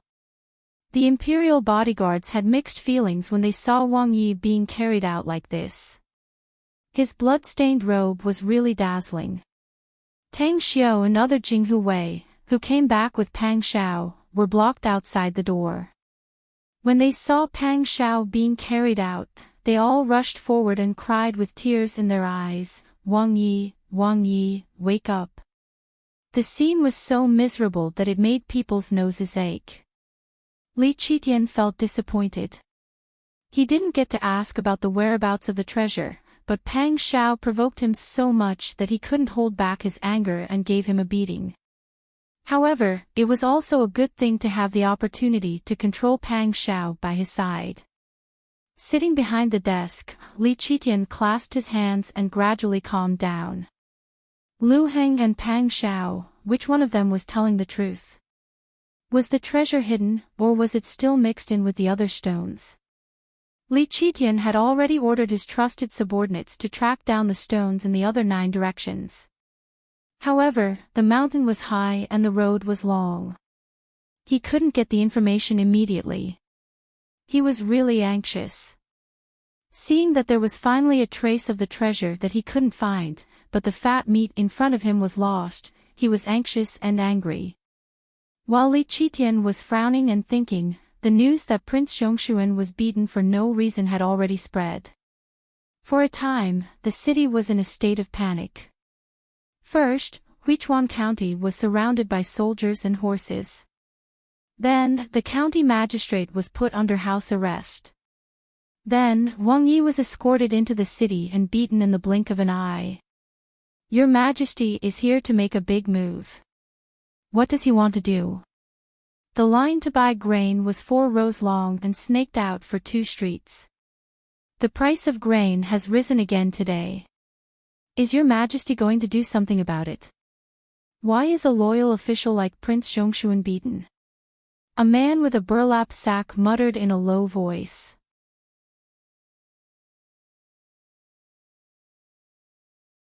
Chapter 1048. I didn't see your Majesty do anything for us when we don't have rice to eat, but he beat the person who found a way to get rice for us with a plank. This is too, do you want to die? The man's words were interrupted by a kind-hearted person behind him. That person patted the man's arm and said, "Don't talk about this. Tell someone to listen carefully. Don't tell me your family doesn't want to live anymore." The man knew that he had misspoken and could only shut his mouth gloomily. However, even though someone stopped the discussion here, the discussion in other places gradually spread to every corner of the city. Li Qitian still didn't know how the situation had developed, but Lu Heng had already received the news. Although Lu Heng was ordered not to leave Huichuan County, he was still free to move around. However, when he went in and out, he had to be accompanied by the bodyguards arranged by Your Majesty. He usually didn't like to walk around outside, but recently, because he didn't receive any news from his subordinates, he really liked to wander around and see the various situations in the city. At the same time, he also liked to observe the situation. Therefore, when Lu Heng heard that Pang Zhishi was taken to the yamen and beaten by Your Majesty as soon as he arrived in Huichuan County, he was shocked at first. Then, he couldn't help but want to raise the corners of his lips. Has Your Majesty gone crazy because of the treasure? He doesn't even care about his reputation anymore. When he was in the capital, Pang Zhishi already had an excellent reputation. Storytellers on the streets and alleys were talking about his heroic deeds. At one point, he was promoted as the hero of the Dezhou dynasty. Now that the hero was being treated like this by Your Majesty, how would the common people feel if they knew? Lu Heng shook his head and controlled the expression on his face. However, in his heart, he was constantly imagining the scene of Pang Zhishi being beaten. He only felt very comfortable from head to toe. I wonder how Qin Yining would feel if Pang Zhishi was beaten? Thinking of Qin Yining, Lu Heng's smiling eyes dimmed again. As a man, he naturally didn't ask about Pang Zhao's family. When he returned home, he saw Bian Ruhan. While chatting, he brought up the matter of Pang Xiao being beaten. Bian Ruhan had been scared out of his wits when they were under house arrest for the past few days. He had put away his usual arrogance and willfulness. Lu Heng didn't have the time to argue with Bian Ruhan. Therefore, the two of them got along harmoniously like never before. That's what Master Bo said. This concubine also heard about it. Bian Ruhan nimbly tied a knot and said with a smile, I thought the Qin clan and Prince Xiongxuan were deeply in love. This time, Prince Xiongxuan was obviously summoned by Your Majesty to denounce him. However, the Qin clan was traveling with their people and refused to come. Hearing this, Lu Heng stilled and clearly didn't immediately react. Bien Ruhan raised his eyes and carefully observed Lu Heng's expression. Seeing him like this, he secretly thought that this was a perfect opportunity. He immediately added fuel to the fire. Today, when I went to visit the jewelry stalls, I heard people say that Prince Zhongshuan didn't bring Wang Fei with him when he came back this time. The person in charge of Wang Ye's honor said that when Prince Zhongshuan was seriously injured, Wang Fei took people to travel. It can be seen that all the affection she appears to have for Wang Yi is fake. She raised her eyes to look at Lu Heng. Her soft voice carried obvious urgency and desire. Master Bo, the Qin clan is such a cold-hearted woman. Prince Zhongshuan dotes on her so much. In times of danger, she can even abandon him. What about other unrelated people? So don't think about that bitch anymore. The Qin clan doesn't care about you at all. I'm the woman by your side who cares about you the most. Lu Heng quietly listened to Bien Ruhan's persuasion, but his thoughts were completely different from what Bien Ruhan had said. He naturally knew what kind of person Qin Yining was. She was so infatuated and stubborn. She had survived many dangerous situations with Pang Xiao. He cherished her loyalty and stubbornness, and his jealousy towards Pang Xiao grew with each passing day. With Qin Yining's personality, if Pang Xiao was in danger, she definitely wouldn't ignore it. She must have left to do something important in private. Qin Yining's ability was not inferior to a man's. If he wanted to guess what she was going to do, it was too broad. Lu Heng couldn't figure it out at the moment. However, the word treasure quickly flashed through his mind. What he said to Li Qitian was just to clear his name. He took advantage of Li Qitian's fear of Pang Xiao and purposely used Pang Xiao as an excuse. However, Qin Yining was uncharacteristically separated from Pang Xiao. She didn't go through thick and thin with Pang Xiao. What was it that was worth Qin Yining's attention recently? Lu Heng easily thought of the treasure. According to Lu Heng's judgment, the treasure would eventually fall into Your Majesty's hands. Your Majesty had enough manpower to split the army into 9 groups to investigate it one by one. Although Pang Xiao had prestige in the army, he didn't have many people under his command. He started out as a bumpkin, so he didn't have as deep a foundation and connections as the Lu family. If it was Pang Zhishi who was discovered by Your Majesty to be hiding the treasure, he would probably be immediately condemned with great fanfare. However, when Your Majesty discovered that he was hiding the treasure, he was only temporarily placed under house arrest to give him enough time to react. This was the advantage of having the Lu family as a powerful backer. Lu Heng's mind was spinning. In the time it took to drink tea, he had already analyzed the crux of the problem. Bien Ruhan saw that Lu Heng's expression didn't change. He didn't show any disdain or disgust for Qin Yining. Disappointment and resentment flooded her like a tidal wave. Why? Why? What was so good about the Qin clan that made Lu Heng so infatuated with her? Even when she did such a heartless thing, Lu Heng did not take it to heart. She was Lu Heng's first wife. She was the one who had gone through thick and thin with him. However, Lu Heng was always thinking about a married woman. Bien Ruhan still had a bit of rationality left. She knew that the two of them were being closely watched. If they really got into a fight, Your Majesty would probably hear about it. Otherwise, she really wanted to grab Lu Heng's collar and shake it. She wanted to ask him what was wrong with her. Why didn't he want to see her more? Li Qitian only realized that Qin Yining didn't come with Pang Xiao after he gave Pang Xiao a beating. After hearing Xiong Jinshui's report, Li Qitian laughed mockingly. Do you really think we're stupid? What do you mean going out to play? Do you think that everyone in the court doesn't know about the relationship between the two of them? Pang Zhishi is someone who can defy an imperial edict for the sake of the Qin clan. Xiong Jinshui bowed to the side. When he heard this, his heart was in his throat. He was afraid that Your Majesty would vent her anger on him if she was unhappy. Li Qitian turned to look at the head eunuch beside him.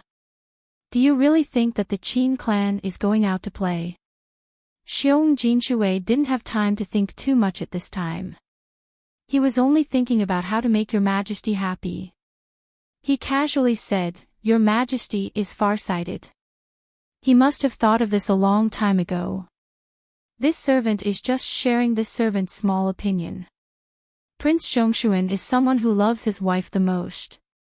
He most likely hid the princess consort away a long time ago. Oh.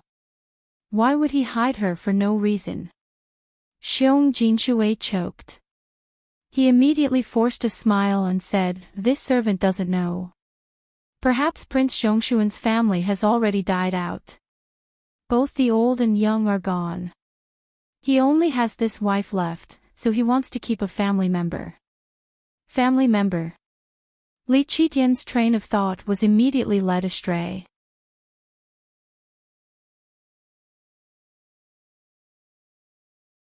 Chapter 1049. After today's confrontation with Pang Xiao, Li Qitian had already dispelled some of his suspicions. He knew that there might be more to the matter of the treasure. And if Pang Xiao hadn't touched the treasure and had obediently recuperated in Danfu County, he naturally didn't need to worry about the emperor's anger. He also didn't need to hide his wife in advance to avoid being implicated. If Pang Zhishi knew that he was no longer welcome and would be dealt with sooner or later, then this wasn't the first time he had revealed this. Ever since he was impeached for the 10 major crimes and continuously disobeyed imperial edicts, he should have been aware of this. However, at that time, he didn't hide the Qin clan. This meant that he hoped that the Qin clan would live and die with him and never be separated. And now, the Qin clan was hidden by him. There must have been some changes in the Qin clan that made Pang Zhishi unwilling to let her live and die with him. Therefore, the most likely possibility was that the Qin clan was pregnant again. A faint smile appeared on Li Qitian's lips, and the crow's feet at the corners of his eyes rose slightly. Someone come. Your Majesty. As soon as Li Qitian gave the order, a black shadow immediately flew down from the roof and knelt on one knee. Go, arrange for someone to investigate the whereabouts of Prince Zhongshuan's consort. Once you find her, immediately put her under house arrest. Remember, don't endanger her life. As you command. The shadow guard cupped his hands and quickly retreated. Xiong Jinshui lowered his head. He was so scared that he broke out in a cold sweat. He secretly sighed in relief, glad that he had escaped a disaster. He only hoped that when the princess consort was arrested in the future, no one would know that it was because of his words. Pang Xiao had a high fever that night. After the imperial physician treated him, he reported back to Li Qitian, trembling with fear. Prince Zhongshuan's injuries haven't healed yet. His qi and blood have been depleted, and new injuries have been added, which has affected his foundation. Wait for this humble subject to prescribe a prescription and carefully recuperate. You must not overwork yourself so that you can recover. Li Qitian smiled and said kindly, come closer. The imperial physician did not dare to disobey. He moved closer to the emperor and listened to a few instructions. Oh, the imperial physician's face immediately turned pale with fright. His legs were so weak that he almost couldn't stand. What? We ordered you to treat Prince Zhongshuan. Is it difficult? I don't think it's difficult. Fine beads of sweat appeared on the imperial physician's forehead. Li Qitian said with a satisfied smile, very good. You've done your job well. Magistrate Liu has already sent a letter asking for advice. Your medical skills are not bad. I feel that you will be of great use. Yes, this humble subject will definitely treat Prince Zhongshuan and Nurse Wang Yi back to health. Yes. I'm glad you understand. Li Qitian's smile deepened. Then, as if he had thought of something, he asked, I still do not know your name. Your humble servant is Gao Yongnian. All right, Gao Yongnian, we will remember. You may leave. Gao Yongnian's clothes were soaked with sweat. He almost cried on the spot. Trembling, he retreated. He wiped his sweat in the corridor and couldn't help but feel sad when he thought of his family. How did he get involved in this kind of trouble? It was true that no matter how hard one tried to guard against it, one could not guard against fate. If he had known earlier, he would have fallen seriously ill and not traveled with your majesty. While Pang Xiao was recuperating, Gao Yongnian's face was wrinkled like a bitter gourd. It was as if he was aging prematurely. However, Wang Yi was very willful. He refused to drink medicine and was unwilling to cooperate when the medicine was applied. When he was angry, he would even hit people. An injured tiger was still a tiger.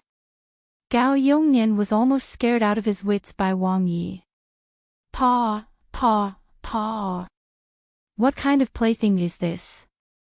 Are you trying to make this king suffer to death? When Pang Xiao poured the third bowl of medicine on Gao Yongnian's body, the temperature of the medicine seeped through his robes and made Gao Yongnian quiver. He finally came to his senses.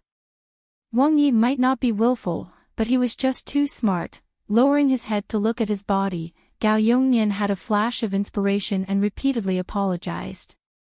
When he turned around, his hands and body were covered in blisters. Before he could serve Wang Yi well, he was scalded by Wang Yi's rage and had a high fever. Li Qitian was furious when he found out, but he couldn't argue with a mere imperial physician. He also didn't want more people to know about this matter. Besides, he only brought one imperial physician with him. His plan could only be put aside for the time being. He turned around and instructed Xiong Jinshui, you should also take good care of Wang Yi's food. Xiong Jinshui's heart skipped a beat and he hurriedly nodded in agreement. In the next few days, Prince Zhongshuan's fever didn't subside because of the lack of an imperial physician's treatment. He didn't eat a single grain of rice and almost couldn't drink water. Wang Yi's personal guards were so anxious that they couldn't stop crying. They knelt on the street in front of the yamen and cried and begged. Your Majesty, I beg your Majesty to show mercy and allow this lowly one to invite a doctor from the city to take a look at Wang Yi. Wang Yi has been loyal to the country for many years and his body is already covered in scars. This time, his illness is serious. If there isn't a good doctor, I'm afraid he won't be able to keep his life. Tang Xiu brought a few Jinghu Wei with her. They cried and cried. Their faces were covered in snot and tears, and they looked extremely miserable. Their cries attracted passers-by and common people to stop and watch. Some people in the crowd began to talk again. Did you hear what they said? Is Prince Zhongshuan about to die of illness? Isn't that so? It seems like your Majesty hit him with a plank and then his old injuries flared up. Right now, Wang Yi's people are begging your Majesty to invite a doctor. Hiss. Someone sucked in a cold breath and said in a low voice, What, your Majesty didn't invite a doctor even after hitting someone? The common people didn't dare to talk loudly. However, this kind of rumor that involved the imperial family's secret spread quickly. When Li Qitian heard the commotion outside, he was so angry that the veins on his forehead bulged. He slammed the table fiercely. This group of dog slaves. Aren't they trying to frame us as heartless and unjust? Xiong Jinshui trembled as he led the palace servants and guards who came with him to kneel down. Li Qitian gritted his teeth. At this time, he knew that he had fallen into a trap. That bastard Niu Shi must have been on guard against him, so he purposely scalded Gao Yongnian and purposely cut off his food and water, refusing to touch the food he arranged for him, causing such a serious illness. If something really happened to him right under his nose, he would have to bear the blame for murdering a loyal subject. What a treacherous and cunning fellow. Xiong Jinshui. Go out and bring them to invite a doctor. Tell them that we didn't forbid them from seeking a doctor, so why did they have to make such a fuss?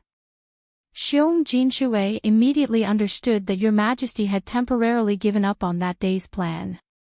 He immediately complied and dashed out. However, several of Prince Xiongxuan's attendants were kneeling in front of the Yaman's entrance, crying their hearts out. The impact of this tragic scene couldn't be dispelled by Xiong Jinshui's casual explanation. Just as Tang Xiao was inviting an old doctor from the city to treat Pang Xiao, the group led by Qin Yining avoided the crowd and arrived at Golden Harbor. This place was near the sea, so the ports to Goguryeo and Dongying were all here. The warships from Beiji were also docked here.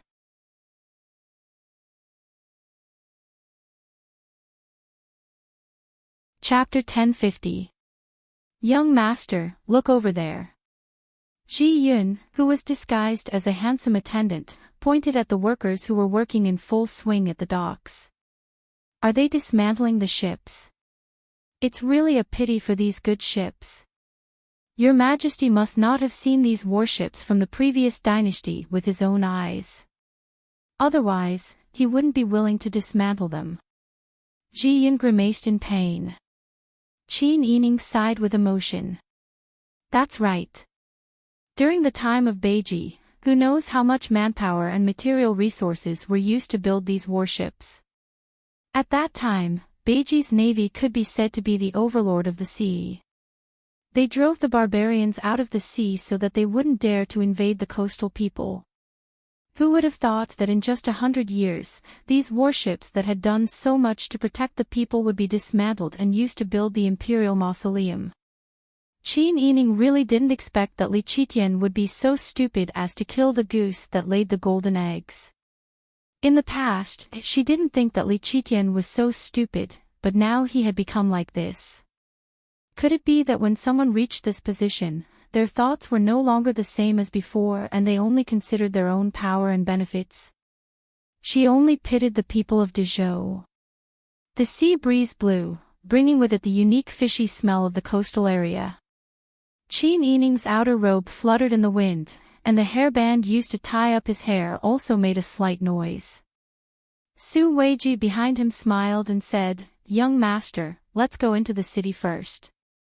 The wind here is cold, and it's not suitable to stand here for too long." "All right." Qin Yining smiled and turned around. He led the group down the cliff and walked towards the town not far away.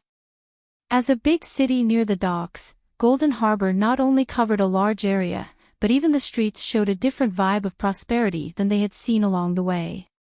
It seemed that the lack of food after days of heavy rain didn't affect this place too much. Xia Yu and Su Weiji followed Qin Yining on his left and right. They whispered, "People say that those who rely on the mountain eat the mountain and those who rely on the water eat the water. The people here are close to the sea, so they can at least fish to fill their stomachs. Even those who can't go out to sea without a large ship can gather seafood to eat. The spirit of the people here is different after all." Qin Yining nodded and said with a smile, "Just like when I was in Liang City, didn't I also rely on the mountains to make a living? Even if the outside world was in chaos, I still had a place to stay in the mountains. I could also hunt according to the seasons, gather herbs, and pick wild vegetables. I could also farm. As long as I don't yearn for the prosperity of the outside world, I can live a good life by myself." Everyone knew what Qin Yining had gone through in her early years. Now that she was talking about it with a smile, it was obvious that she didn't take those hardships seriously. However, in the years of others, they felt both admiration and sadness. In fact, their princess consort was the same as Wang Yi. Both of them had suffered a lot over the years. "Young master." At this time, Jinghu Wei, whom Pang Xiao had arranged to follow Qin Yining, came forward and said in a low voice, "I found the secret signal." Qin Yining's smile didn't change. He asked in a low voice, "Are you sure it was left behind by one of our men?" "Yes." "Good. First, order people to investigate in the direction of the secret signal. After confirming that there are no mistakes, return to the Fu Lai Inn in the city to report." "Yes." Jinghu Wei acknowledged and silently left the group. Qin Yining, on the other hand, continued to wander around the city with her people. After finding out about the local customs, she listened to most of the rumors and found out where LV Yun was living. Only then did she bring her people to an inn and booked a side courtyard. "I hadn't thought that such an important person as Mr. Liu would build a hut by the sea." Xia Yu couldn't help but sigh. Qin Yining smiled and invited everyone to sit. "Mr. Liu has been here for a long time. I think that he hopes to see those battleships from the closest distance, so he built a hut by the sea. However, the sea breeze here is quite strong. Mr. Liu must not be very comfortable here. This shows how much Mr. Liu values these battleships from the previous dynasty." Su Weiji shook his head and sighed. "Mr. Liu is a sensible person. It's a pity that the Liu family doesn't have the same status as the Liu family. Although Mr. Liu is aloof, he may not have the right to speak in front of your majesty." "Yes." Qin Yining sighed. "That's why he asked Wang Yi for help." Qin Yining turned to look at Liao Zhibing. "Mr. Liao, have you found the people who are good at sailing the ships that I asked you to look out for?"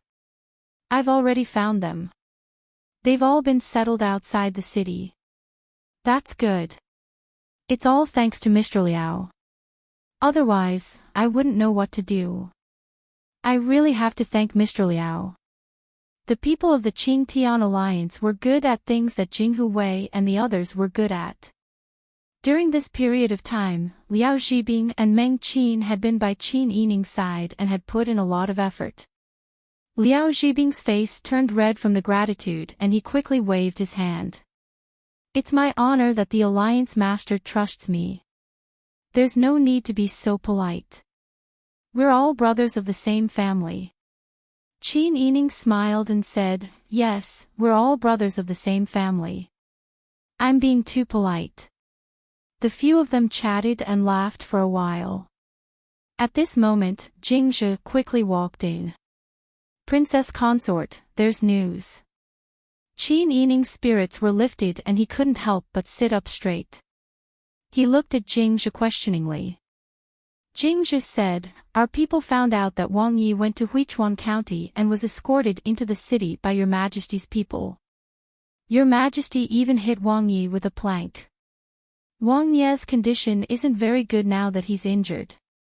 When Jingzhe said this, he carefully observed Qin Yining's expression. When he saw that she only frowned and didn't say anything else, he continued, "It said that Wang Ye's bodyguards even knelt down and begged your majesty to allow them to go to the city to get a doctor. Many people are saying that Wang Ye's illness has reached its end." The room was silent. Xia Yu and Su Weiji both had heavy expressions on their faces. Ji Yun gritted her teeth and said, "Could it be that your majesty won't even invite an imperial physician for Wang Yi and wants Wang Ye's people to kneel down and beg for it?" "I'm not sure about that." Jingzhe said bluntly, "Princess Consort, this news has already spread to this place and many people have already heard it. It's unknown whether it's accurate or not. Princess Consort, you don't have to take it to heart." When Qin Yining heard this, she looked outside and saw that Xiao Shui and the others were guarding outside. After confirming that no one could hear them, she said, "I understand." However, Xia Yu was so angry that her face turned red. "Wang Yi has made great contributions to the country. How can he be humiliated like this now?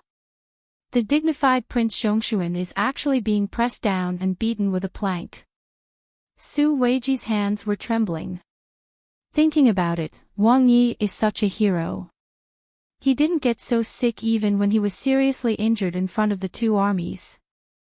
This time, He must have been severely humiliated by your majesty and was so angry that he became like this. Ji Yun's eyes were filled with tears. They're going too far. They're simply going too far.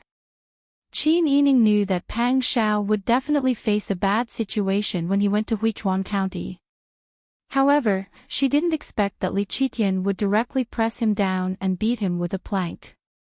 She didn't know how Pang Xiao's injuries were now. She also didn't know how Pang Xiao was feeling right now. After all, they could inquire about this plank in Golden Harbor. Presumably, all the civil and military officials in the capital also knew about it.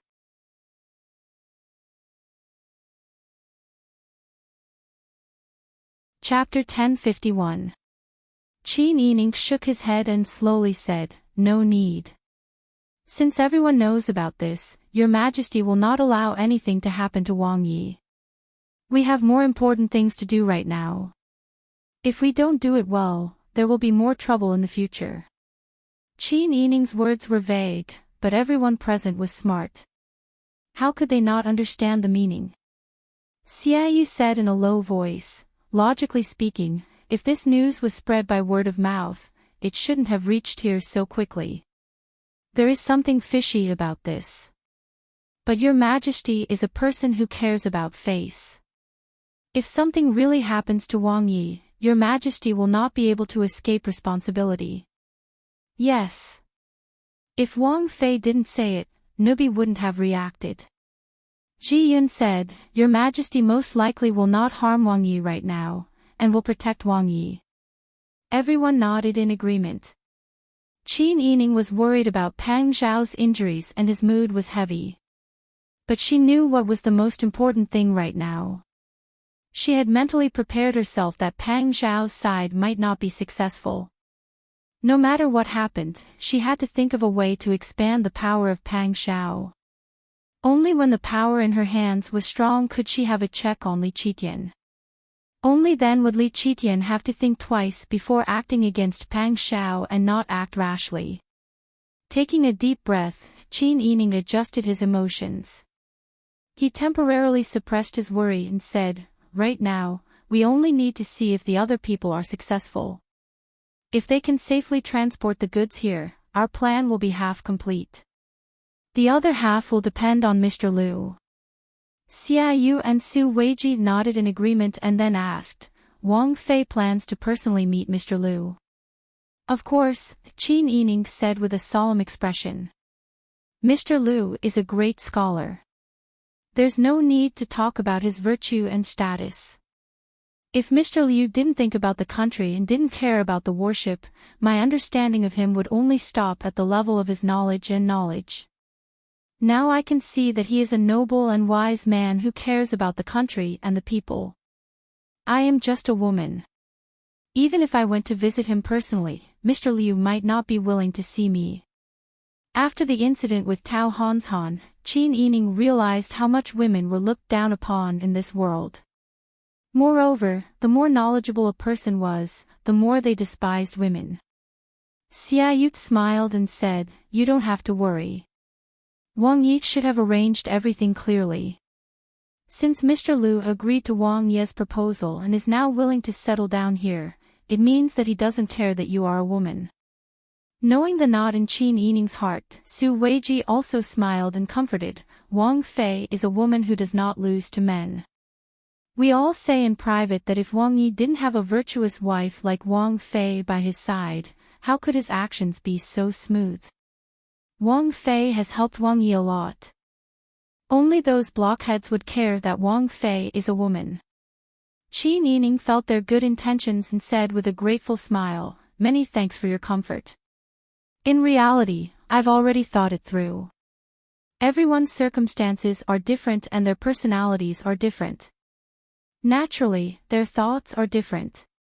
Right now, I only ask that I can help Wang Yi complete the important matter at hand and not be a burden to Wang Yi. I am satisfied. How can Wang Fei be a burden to Wang Yi? Wang Yi has a virtuous wife like you. It's like a tiger that has grown wings. Just as the atmosphere in the room was warm and everyone was talking and laughing, the sound of footsteps suddenly came from outside.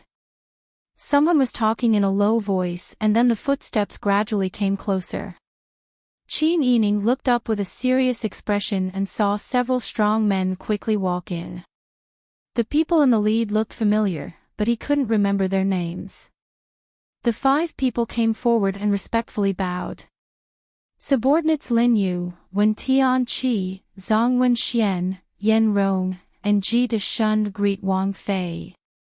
Quickly rise. Everyone has worked hard. Please take a seat. Qin Yining politely stood up and gestured. The 5 people stood up together and didn't dare to take a seat. The leader, Lin Yu, was the Jinghu Wei who had been ordered to contact the others. At this time, he explained, subordinates were ordered to investigate the situation.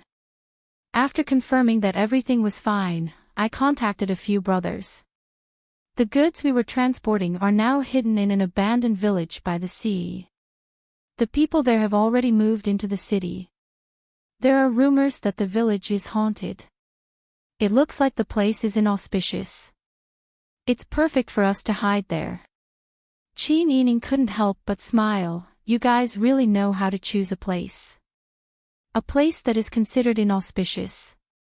Even if the people hear something, they won't dare to investigate. That's right. Wen Tianqi was the youngest, just 17 this year. Seeing that Wang Fei was so approachable, he couldn't help but scratch the back of his head and smiled honestly. This idea was thought of by Brother Ji. At first, I said that this place wasn't appropriate and was quite scary. Brother Ji said that with him around, it would be auspicious. Ji Deshun was already 30 years old. He looked at Wen Tianqi as if he was looking at his own younger brother. Hearing this, he couldn't help but blush. Qin Yining smiled and said, Brother Ji's name is auspicious and smooth. This is a good sign. We will definitely succeed this time. Everyone laughed. Qin Yining said, since the goods are safe, brothers, I will have to trouble you to guard them well. At the same time, pay attention to the situation at the pier. Use the light of the fire as a signal. As she said this, she leaned close to them and whispered a few words. Hearing this, they all nodded. Wang Fei, don't worry. This isn't difficult. Everyone saluted and left the inn, going their separate ways to return to the abandoned village by the sea. Qin Yining stood up and said with a smile, I will go and pay a visit to Mr. Liu. I would like to ask the 2 of you to come with me. Xia Yu and Su Weiji couldn't help but laugh. You are a heroine among women. Why would you be afraid? You are just giving us 2 old fellows a chance to meet Mr. Liu. What are you saying? I am young and inexperienced. I don't have the right to speak in front of Mr. Liu. With the 2 of you here, I will have some confidence. The 2 of them could see that Qin Yining's words came from the bottom of his heart. Their hearts were especially warm. They modestly left the inn with Qin Yining and headed towards the sea. Although it was said to be a hut, it was actually a simple straw hut built with wood as the frame and straw mats as the roof and 4 walls. Qin Yining stepped on the large and small gravel and sand by the sea. Facing the strong wind, his clothes fluttered. Before they could get close, a gap was pushed open on one side of the straw hut. Lu Yun poked her head out and saw Qin Yining's group. She seemed to be surprised by the handsome appearance of the young man in the lead. Her eyes widened slightly, and then a look of understanding appeared on her face. Young master, is your surname Qin? Lu Yun asked with a smile. Qin Yining saw that Lu Yun was so polite and quietly let out a sigh of relief. He bowed even more politely. Greetings, Mr. Liu. My surname is indeed Qin. I have come on Brother Pang's orders to ask Mr. Liu to fulfill the agreement. You're tuning in to the LoveLore Library YouTube channel. We're so grateful for your support, and don't forget to subscribe to join us on this incredible journey through captivating stories. Your generosity through donations truly makes a world of difference, as it's the primary source of revenue that allows me to expand and enhance this channel for you. Thank you from the bottom of my heart for being a part of this adventure.